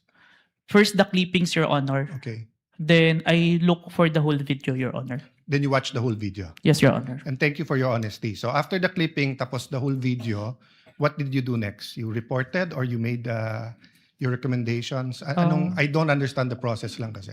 Upon identifying the whole video, I informed my executive officer that I identified the video, Your Honor. And then yung sinabi mo yesterday, then you started looking for patterns. That's why you looked at yung dating mga video ni Vice President. Yes, Your Honor. So you started investigating the threat against the President, the First Lady, and the former Speaker of the House. Yes, Your Honor. Did you investigate the threat against the Vice President? We tried, Your Honor. How did you try? It is included in our letter to the Vice President, Your Honor. That's why we were inviting her to proceed to our office to investigate the threats to her life, Your Honor. How about the vlogger who asked her about Oplan or whatever they call that Romanov? Did you invite them? Yes, Your Honor. And did they testify? The Princess Maui did not appear, Your Honor. Did not appear. Did you also look for previous videos that are threatening to the Vice President? We look on the Romanov part, Your Honor. Okay. But we identify a different person who first mentioned the Romanov, Your Honor. Did you coordinate with the PSG? I have no personal knowledge, Your Honor. You yourself? Yes, Your Honor. Maybe our chief, Your Honor. Yeah. But you are aware that the primary responsibility of protecting both the President and the Vice President is the PSG? Yes, Your Honor. So isn't it fair to say that any investigation against a threat to the first family, the President or the Vice President, you would normally ask the PSG if they received any threat? I have no personal knowledge, Your Honor. No, I'm asking, hindi ba normal sa investigation kung sino yung primary agency na taga-protekta na lumalaban dun sa threat ay tatanungin natin? Yes, Your Honor. So bakit hindi tinanong ng NBI ang PSG? Or in your case, why didn't you ask the PSG? Maybe it can be answered by a chief, Your Honor. No, I'm not. I will ask your chief also. I'm asking you, when they said, look at this, you looked at other videos, you tried to get Princess Maui, you tried to get the vice president, but you didn't contact the PSG for the first lady, for the president, and for, you know, for all you know, the PSG will tell you right there and there, the threat is real, or the PSG will say, politika lang yan. Diba? Both the vice president and the president are protected by the PSG. So why wasn't in your, so nakalimutan lang or wala sa procedure nyo, or? Your Honor, there is already a statement from the National Security Council, Your Honor, that it is an active threat, Your Honor. That's why we start investigation. Yes, and the primary group that will know if it's an active threat is the PSG. So if this was the United States, it will be the Secret Service. So whether the FBI or the CIA, state troopers, the federal marshals, kung sino man mag-iimbestiga, parati nilang tatanungin yung Secret Service. So I'm just curious why we did not ask the PSG input. Kindly wind up, Senator Cayetano, Senator Okay. Judge Cayetano. So my last question is, how did you characterize the threat of the Vice President to the President? Given that ang exact words niya, huwag kang mag-alala ma'am sa security ko kasi may kinausap na akong tao, sinabi ko sa kanya, kapag pinatay ako. So that I'll be fair to you and not vague, no? Did that phrase, kapag pinatay ako, have any bearing in your investigation? Yes, Your Honor. And what was that bearing or thoughts in your mind? First of all po, dun sa statement, may nakausap na po. It already took place before pa yung mangyari yung meeting. And nung Excuse me, condition... I'm not talking about yung may kinausap na para pumatay. Ang sinasabi ko yung sinabi niya na pag pinatay ako. Yes, Your Honor. How did that affect your investigation?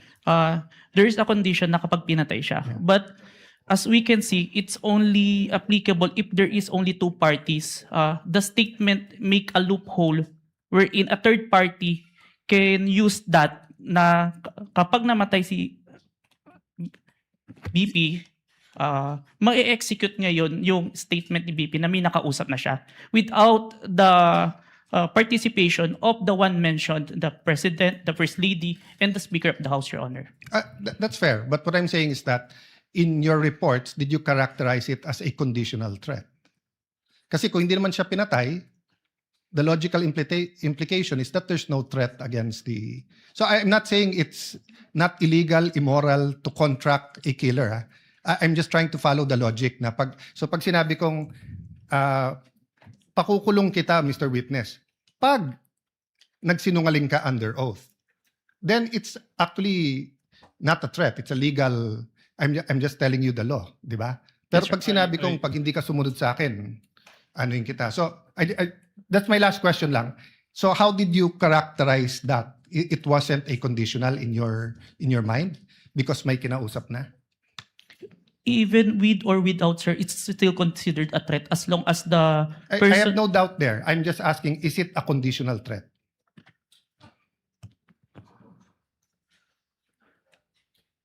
Based on our affidavit, sir, I believe it's conditional, which... Based in your affidavit. But your initial assessment, yung personal mo as an investigator, this is an investigation of the whole NBI, but yung personal mo. The threat is absolute, sir. Okay. Thank you, Mr. President. Thank you. Thank you, Senator Judge Cayetano. Your We Honor. now proceed. Senator Judge Padilla is recognized. Maraming salamat po. Thereafter, Senator Judge Zubiri. Maraming salamat Senator Judge po. Padilla, you have 2 minutes. Opo. Nais ko lamang po magtanong sa ating saksi. Ginoong saksi, kanina po kasi habang nagkakaroon ng pagdinig, ako po'y laging iistorbo dahil tuwing may itatanong, mag-u-object, medyo magulo po eh. Pwede po bang sagutin po ninyo ako dahil noong pong February 5, ang sabi po dito ay insufficient po yung na hindi dapat makarating na sa preliminary investigation. Tama po ba? February 5 po yon. May certification, sir. Yes po. Opo. Tapos, nung February 14, naging sufficient na for conduct of preliminary investigation. Nasagot po ba yung 7 na sinabi dito na para, ang sinasabi po kasi dito nung February 5, merong 7 na kulang. I believe so, sir. That's why we have received a certification, sir. Ayun. Kasi po, parang narinig ko kanina, hindi po naibigay yung original copy nung sinagawang interview kay Vice President Sara Duterte. Yung original po, na kopya, kung sino po yung nag-record.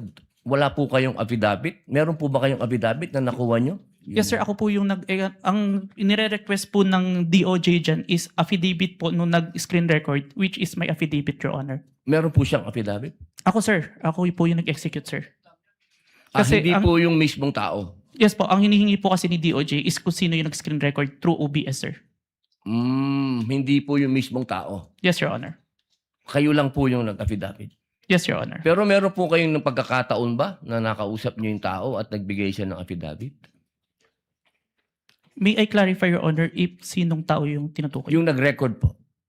Ako po yung nag-record through OBS, sir. Hindi po. Yung mismong nag-record po kay Inday sa Vice President. Nakausap niyo po ba? Yung raw file po. Kasi napakahalaga po nun. Kasi doon po natin malalaman kung original ba o hindi. The video itself, sir, is publicly available. That's why I performed the recording, sir. Opo. Pakisagot na lang po, mahal na saksi, kung nakuha niyo po ba yung original. Yung original, hindi po yung galing sa internet. The original, no, sir. Yun lamang po. Maraming salamat po. Thank you, Senator Judge Padilla. Senator Judge Zubiri, you are recognized, sir. You have 2 minutes. Maraming salamat to our presiding officer. Magandang hapon po, Sir Witness. Good afternoon, Your Honor. Good afternoon. Gusto ko lang magtanong, clarificatory questions lang po ito. Dito ba sa ating bansa, dahil tinatanong ko po ito sa inyo, dahil kayo po investigating body, sa ating bansa, meron bang specific law pagdating sa mga banta sa Pangulo, Pangalawang Pangulo at kanyang mga successors? Or yan ba'y pasok lang sa grave threats, which is applied sa lahat? Applicable sa lahat ng tao? Based on my personal knowledge, sir, it's only on the grave threat, Your Honor. Which is applied to everyone, if I'm not mistaken. No?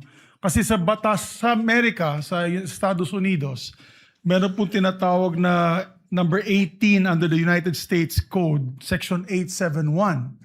There is a specific law na pinagbabawal po itong mga threats to the President, Vice President, and its successors.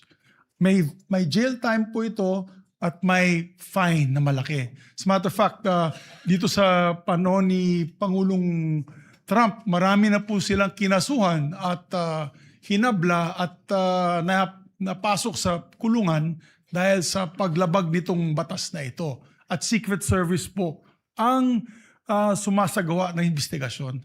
Sa atin ba dito, ang NBI ba ang nabigyan po ng kapangyarihan para gawin itong investigasyon under your new NBI code?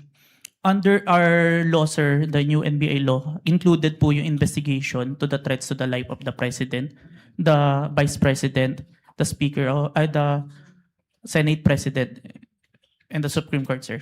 So, klaro na kayo, nasa kapangyarihan ninyo. Kasi hindi pwede sa Presidential Security Group. Hindi katulad sa Estados Unidos, yung Secret Service ang talagang nanguhuli at nag-imbestiga. Sa atin dito sa Pilipinas, ang NBI po ang nangunguna sa investigasyon. Tama po ba yan o mali? It is within our law, sir. Okay. And this is just food for thought because not only are we senator judges, we're also legislators. It may be time that we also craft a law that will be specific on threats made to the President, Vice President, and its successors, meaning the Senate President, the Speaker of the House, and the Supreme Court Chief Justice. Sa Amerika kasi, sa batas po nila, and I'll just wrap up, the defendant, to secure conviction, the defendant communicated a threat the defendant understood and intended the statement as a true threat. Hindi po niya sinabi joke only in the end.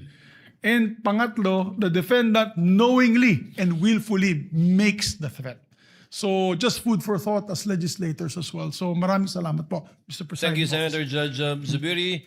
We now proceed to where we left off. I believe that was the redirect of the counsel for the prosecutor.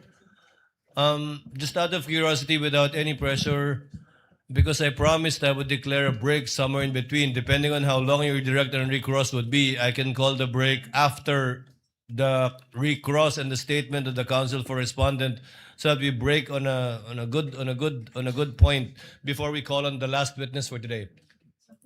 Yes, counsel for the prosecutors. As to the question, if the prosecution will do the direct examination, The redirect. Kung mahaba-haba sorry, pa the yung redirect examination after the cross-examination of the defense, the prosecution decides not to conduct a redirect, Your Honor, please. Thank you, counsel for the prosecutor. Counsel for the respondent, do you want to begin to utilize your time now? Your Honor, I will turn over the mic to my co-counsel. He will also be the cross-examiner for the next witness. But Your Honor, please, may I make a manifestation, Your Honor, please, before we proceed, Your Honor, please? A manifestation as to the In statement. connection with what, counsel for the prosecutors? As to the manifestation earlier that all the documents that were confronted, that were Yes. presented to the witness, I believe that the defense said that all those exhibits were pre-marked. But based on our records, Your Honor, please, and then I hope the defense will clarify this for the record. We perused the documents and we don't see that the articles of partnership and the screenshots of the websites that were presented earlier, based on our tally, based on our records, these were not pre-marked, contrary to what the defense manifested. So we would like to seek clarification from the defense. That is correct, Your Honor. Those 3 documents were not Noted pre-marked. and entered into the records. Thank you so much. Given that there is no redirect and recross, counsel, can you state for the record your name? Good afternoon, Your Honors. I am Mark Sivinluan for the Vice President. Sir, you're aware of the situation. Time was given to the counsel for the prosecutors to make a discussion about whether or not Article 4, the acts alleged in Article 4 constitute an impeachable offense. You have the same time of 4 minutes and 26 minutes, which will round. Before I allow you to continue, kawawa naman si Mr. Calilong. Mr. Witness, Mr. Calilong, Senator Judge Lacson, before we excuse.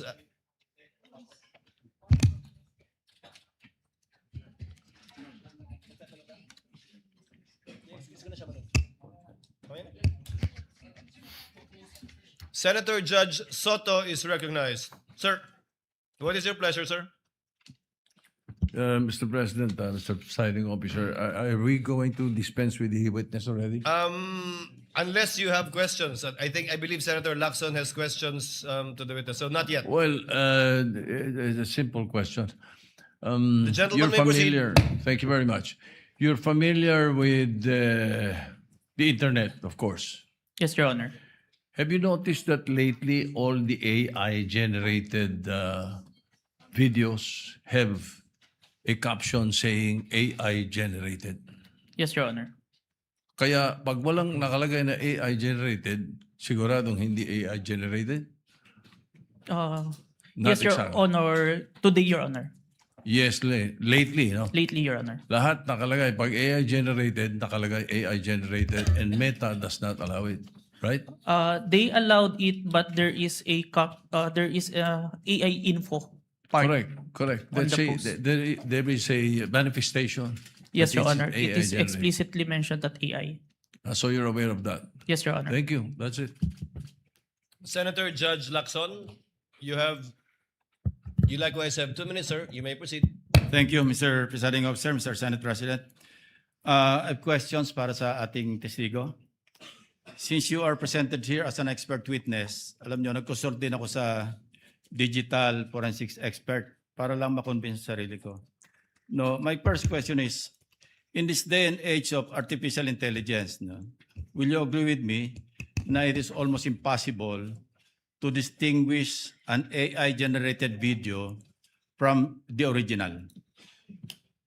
It Almost is- impossible. Yes, Your Honor, it is hard, Your Honor. Yeah, very hard, di ba? Very difficult. So kasi ito, impeachment trial, ano? Kasi sa court, ginagamit talaga yung expert testimony ng digital or computer forensics expert. Now, you may or may not answer this question kung classified, ano? Gusto ko lang malaman, ano ba yung digital forensic tools na ginagamit din sa NBI? Currently, I'm not familiar.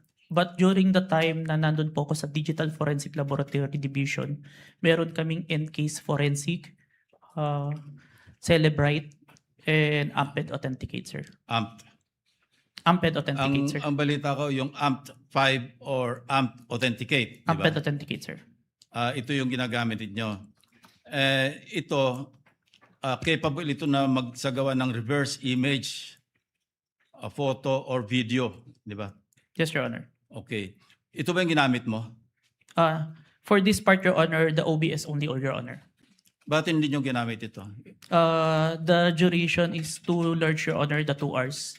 And the Amped Authenticate can only detect if there is a inconsistent FPS, Your Honor. Yeah, kaya ako tinanong yon dahil una-una maraming para mag-adhere na magamit sa korte, no? Likewise sa impeachment court.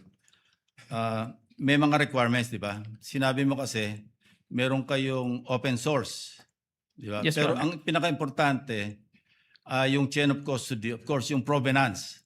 Yes, Your Honor. Yung original na pinanggalingan. Yes, Your Honor. Ang sabi mo, pinanggalingan lang Facebook. The Facebook was captured, Your Honor.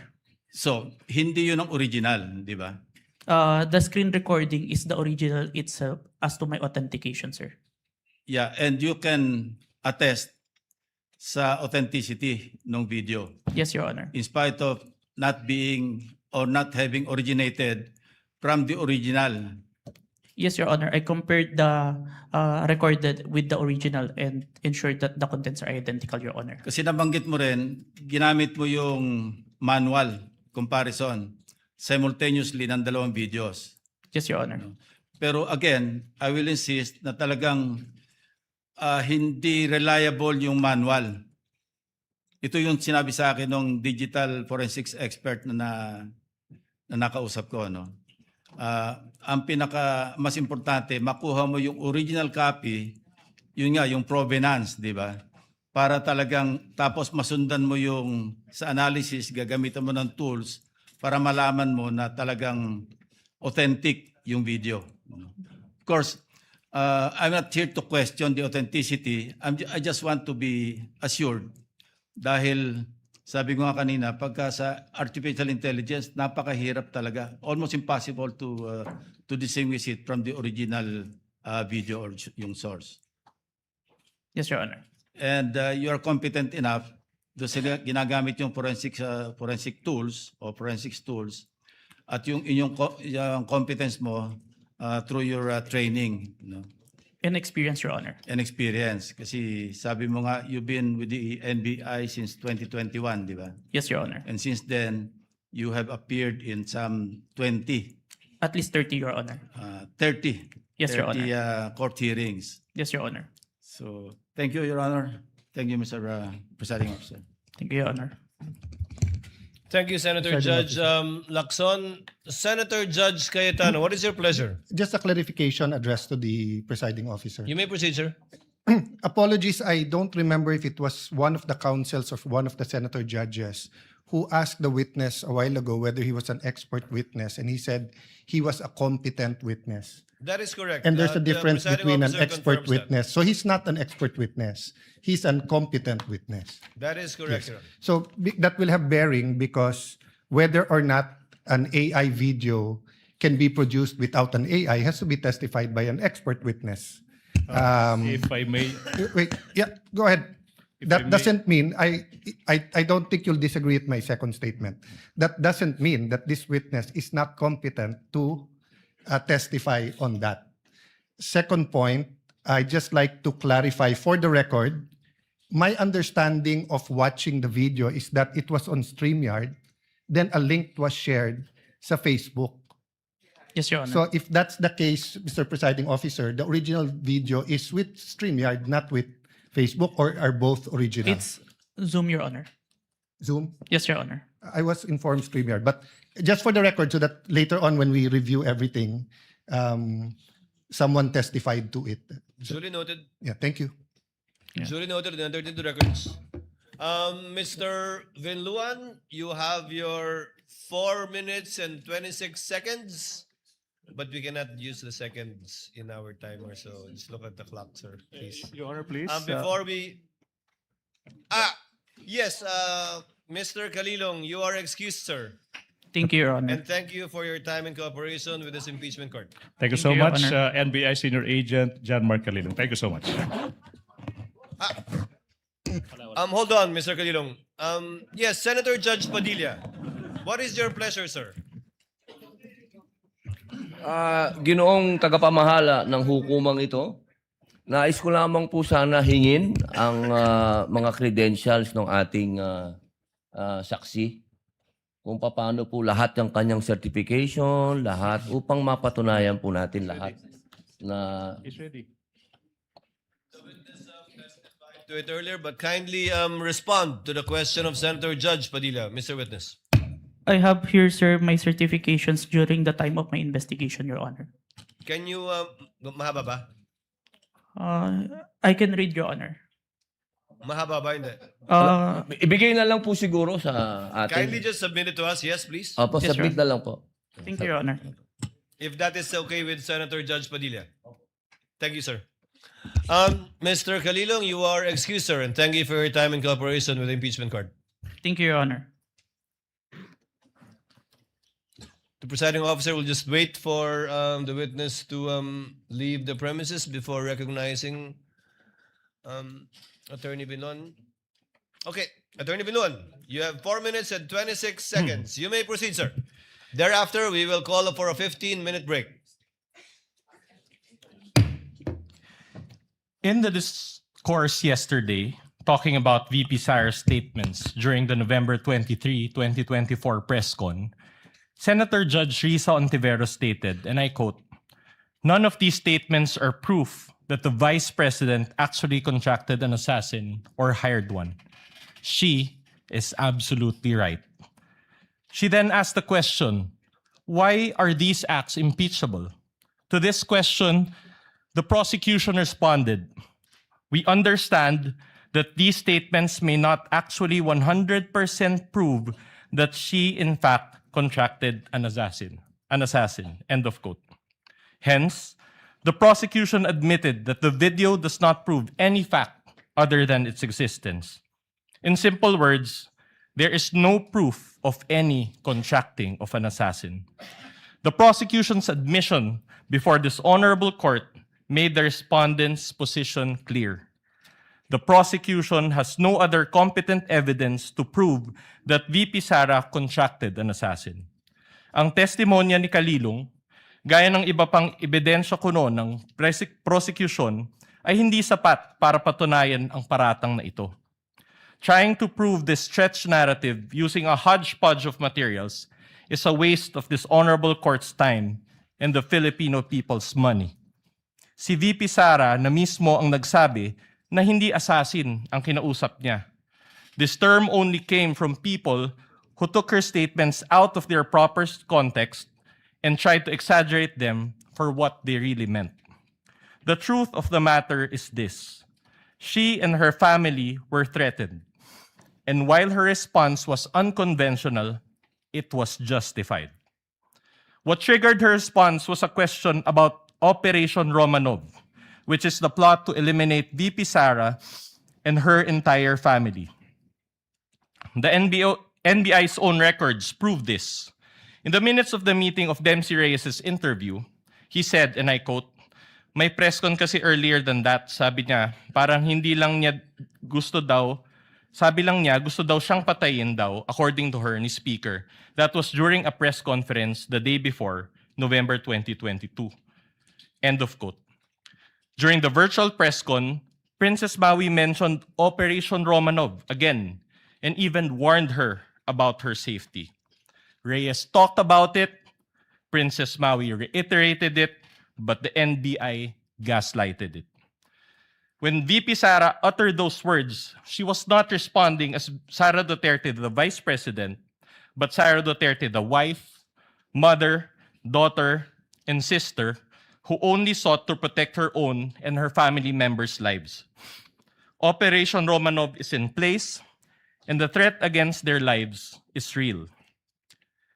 VP Sara became the target of unauthorized intelligence and surveillance operations by government operatives that exposed her family to high-level risks and security threats, thereby causing intense trauma and uncontrollable fear.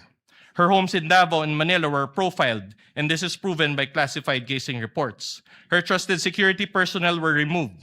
Her schedule of official functions, like the one in Naga, was leaked by intelligence agents, and her security was heavily compromised. In sum, the prosecution was right in using the term culmination. But the prosecution's interpretation is wrong.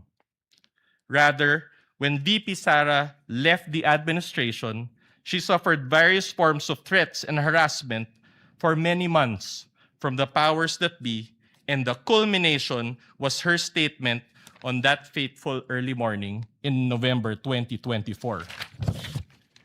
She didn't commit an impeachable offense. She drew the line in the sand and said, enough is enough. That is the meaning, and that is the context. Finally, as to the alleged grave threats and inciting to sedition, these are defined by their Vice Penal Code and are punishable by prisión correccional. Thus, these fall under the jurisdiction of the MTC or first-level courts. These charges are not other high crimes as contemplated by the Constitution as grounds for impeachment and are therefore not impeachable. After all, VP Sara was fighting two important battles that day. One against the threat to her family's life, and another against the life of the ordinary Filipino, constantly suffocated by the immense weight of corruption, which she talked about during the press con. She never incited sedition. She merely echoed the voice of ordinary Filipinos. Her message that day only reflected what was already in their hearts and minds. There was no betrayal of public trust.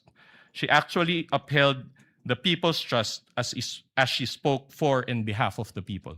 Thank you, Your Honor. Thank you, Attorney Vidluan. Chair declares a 50... Senator Judge Bam Aquino, before we declare a recess. Yes, just a quick manifestation, Mr. President. You may proceed, sir. Tapos na po tayo sa unang witness. It's taken us maybe a total of 9 hours for the first witness. Ito ho, isang pakiusap sa parehong grupo. Alam ko po may kanya-kanya tayong estilo, may kanya-kanya tayong strategy. But if possible, can we allow the testimonies to be heard? Can we have proceedings that will go straight to the point? Kasi po nanonood ang taong bayan, pati po kaming mga senator judge. Gusto rin ho naming makita itong mga proceedings, yung mga ebidensya na mas madali ring maintindihan. So ito naman po, di ho namin pwede itong idikta sa inyo. But if possible, the succeeding witnesses, and we have a long list, this goes for both parties, by the way. Let's have proceedings where we can go straight to the point, malaman natin yung puntos ng bawat grupo para makapag-desisyon rin po tayo ng maayos. Ito po this is a plea, no? This is not an order to both parties, but if we can, this is the People's Tribunal, we're watching, everybody's watching, sana po, payagan natin na lumabas yung mga katotohanan, lumabas yung mga ebidensya upang maging mas madali at mas kaaya-aya po yung ating proceedings. Yun lang po, Mr. President. Thank you so much. Noted and entered into the records. Chair would like to give Senator Bam, bibigyan ko ng konting pag-asa sa Senator Bam. Usually, ang mga paglilitis tulad nito, parang diesel yan. Sa simula, siyempre dahil una pa lamang, nagkakasanayan, nagkakaestimahan, pero bibilis at bibilis ito sa pagdaloy din ng ilang araw lang ng trial natin. And you will be able to see that in the next couple of days. Chair declares a 15-minute recess. We Your all Honor, come please. back.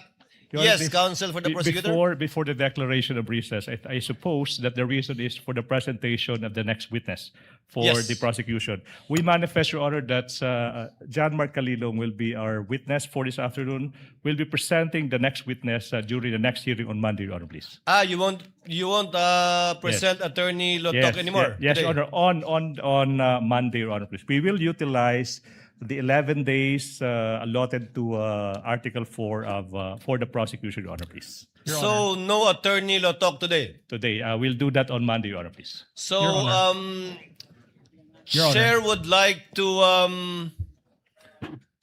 I guess there's no need to declare a recess. Yes, Your Senator Honor, Judge please. Lacson, Your thank you for Honor. that manifestation. Yes, counsel for the respondent. Your what Honor, do you want maybe to say? just clarified if Attorney Lotok is the witness on Monday because they had already Yes. disclosed the witness. I was about to ask that question. Yes, Your Honor. Attorney Jeremy Your Honor. Lotok will be presented On by the Monday? prosecution on Monday, Your Honor, please.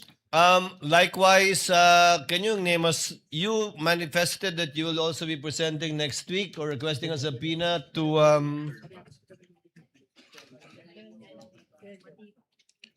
yes, to Attorney Lopez and Attorney Director Matibag.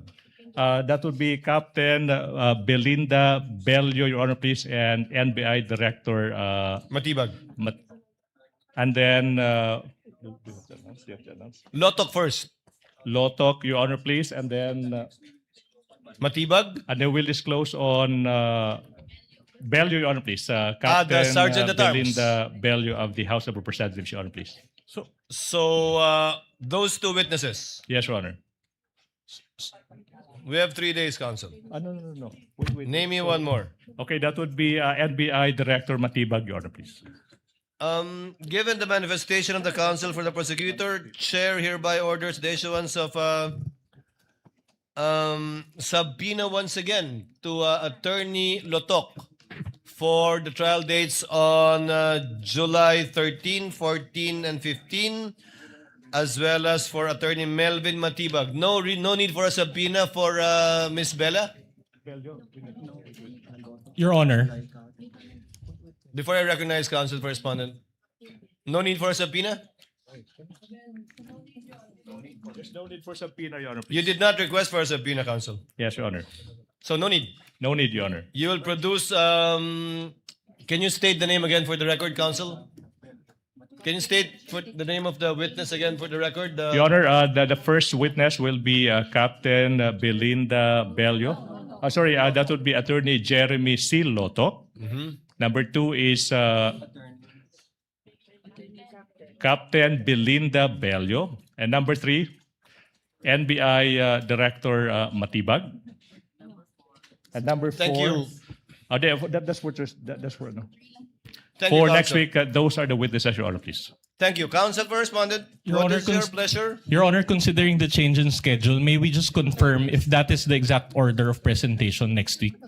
I believe so. The chair would like to be the one to confirm that. To reiterate, Your Honor, may I be recognized? I apologize. yes, the member of the panel of prosecutors, Representative Defensor, what is your pleasure, sir? Your Honor, may I just correct, since the private counsel is under the direct supervision and control of the Yes, of counsel course. prosecutors. For Monday, Your Honors, we will be presenting Attorney Jeremy Lotok. For Wednesday, we will be presenting Tuesday, we'll be presenting Attorney Zuleika Lopez. And for Wednesday, our third witness, we will be presenting Captain Belinda Bello. Captain Belinda. So, Director Matibag is not yet going to be presented next week? Not yet, Your Honor. We will manifest on Monday if we can consider him for the Wednesday's session, depending on how the trial goes or how long the testimonies will take for both parties. Noted. What is the pleasure of counsel? Chair would like now to discuss and dispense with some administrative matters. The BIR box, which the chair ordered to be returned on July 6, has actually been returned to the BIR, sealed, untouched, and duly received accordingly. And the counsel for the prosecutors have filed a motion for the issuance of subpoena duces tecum at testificandum to the BIR concerning this box. Has a copy been furnished to the counsel for the respondents? None yet, Your Honor. None yet? I thought, yes, Your Honor, we confirm that we emailed a copy to the respondents. Last kindly Monday, Your check Honor. so that we can dispense with the need of reading the subpoena. Having said that, given that this has been put in issue rather in the pre-trial brief of both parties, there is counsel for respondent, we will accord the same treatment to this with respect to the subpoena, request for subpoena for the bank accounts of the spouses, Vice President Sara Duterte and Attorney Mans Carpio.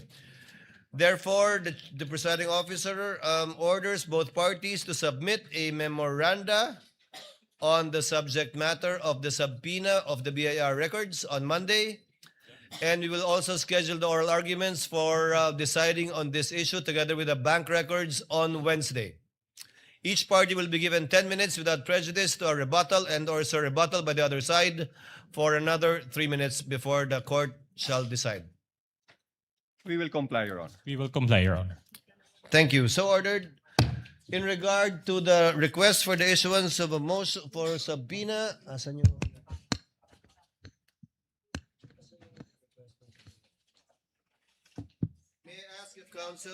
May I ask if counsel for the respondents were likewise furnished with a copy of the most request for subpoena, although this is ex parte because this is only with respect to witnesses. So there is no need to issue a subpoena to Attorney Melvin Matibag for next week. Honorable Defensor? No need? No need, Your Honor. So just Attorney Zulaika Lopez? Yes, Your Honor. Chair orders that subpoena be issued to Attorney Zulaika Lopez to appear on July 13, 14, as indicated by the counsel for the prosecutors, given that on the 15th, we might be arguing on the bank deposits and the BIR documents. We submit, Your Honor. So ordered.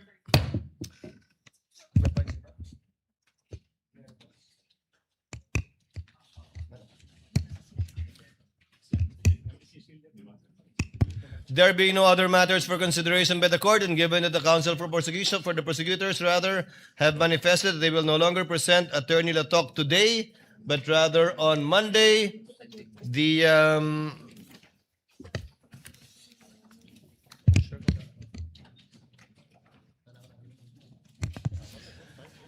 trial is hereby adjourned until 2 p.m. of Monday, July 13, 2026.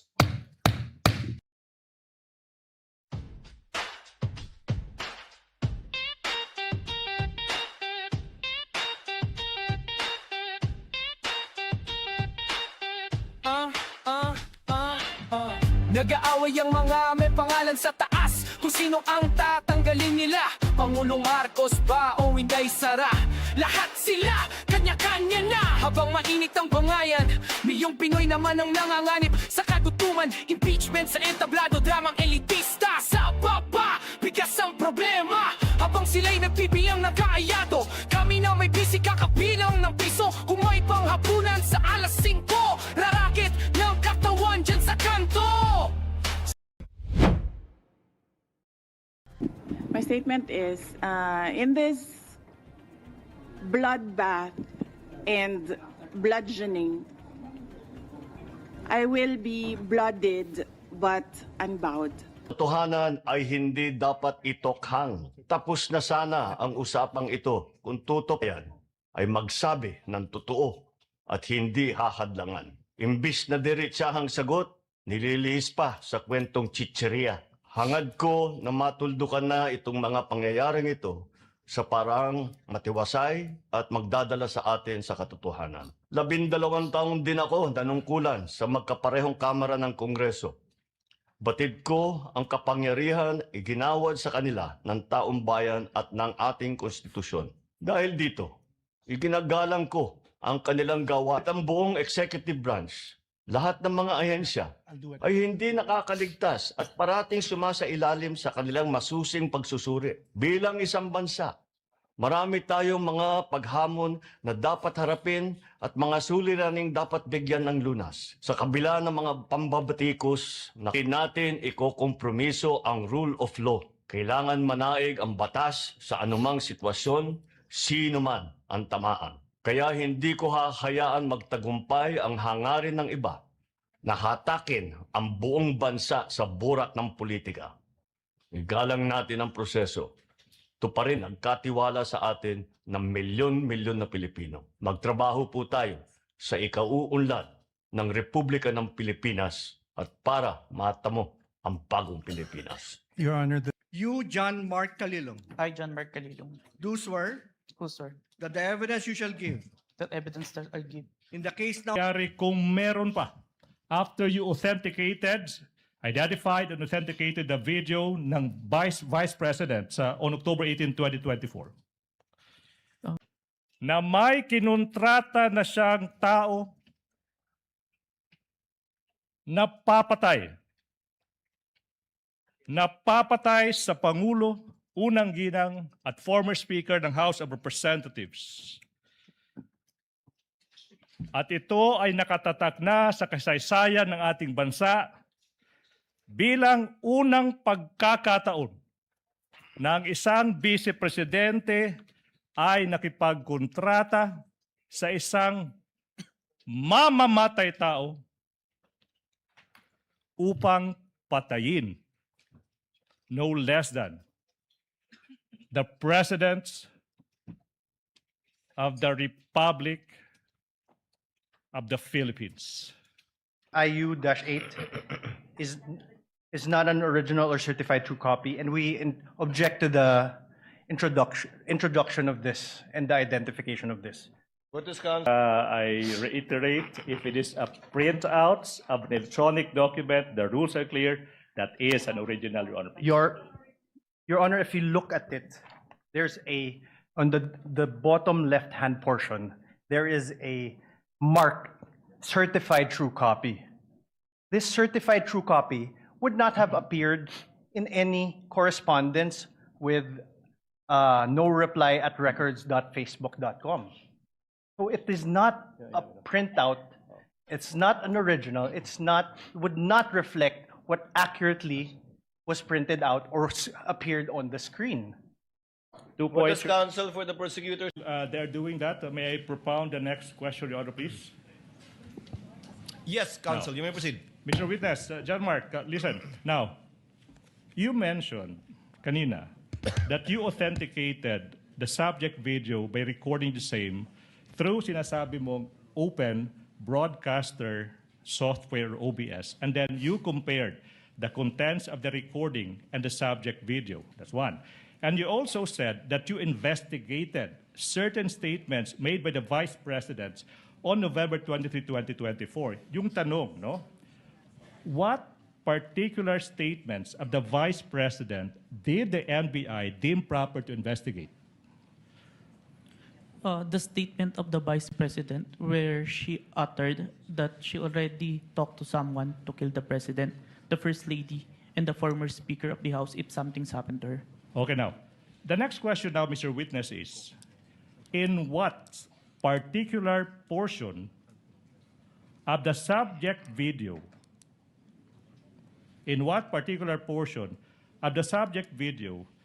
did the respondent utter that she already contracted a person to kill? Objection, Your Honor. Oh, wait. Allow the counsel to finish his I'm not question. yet done. Relax.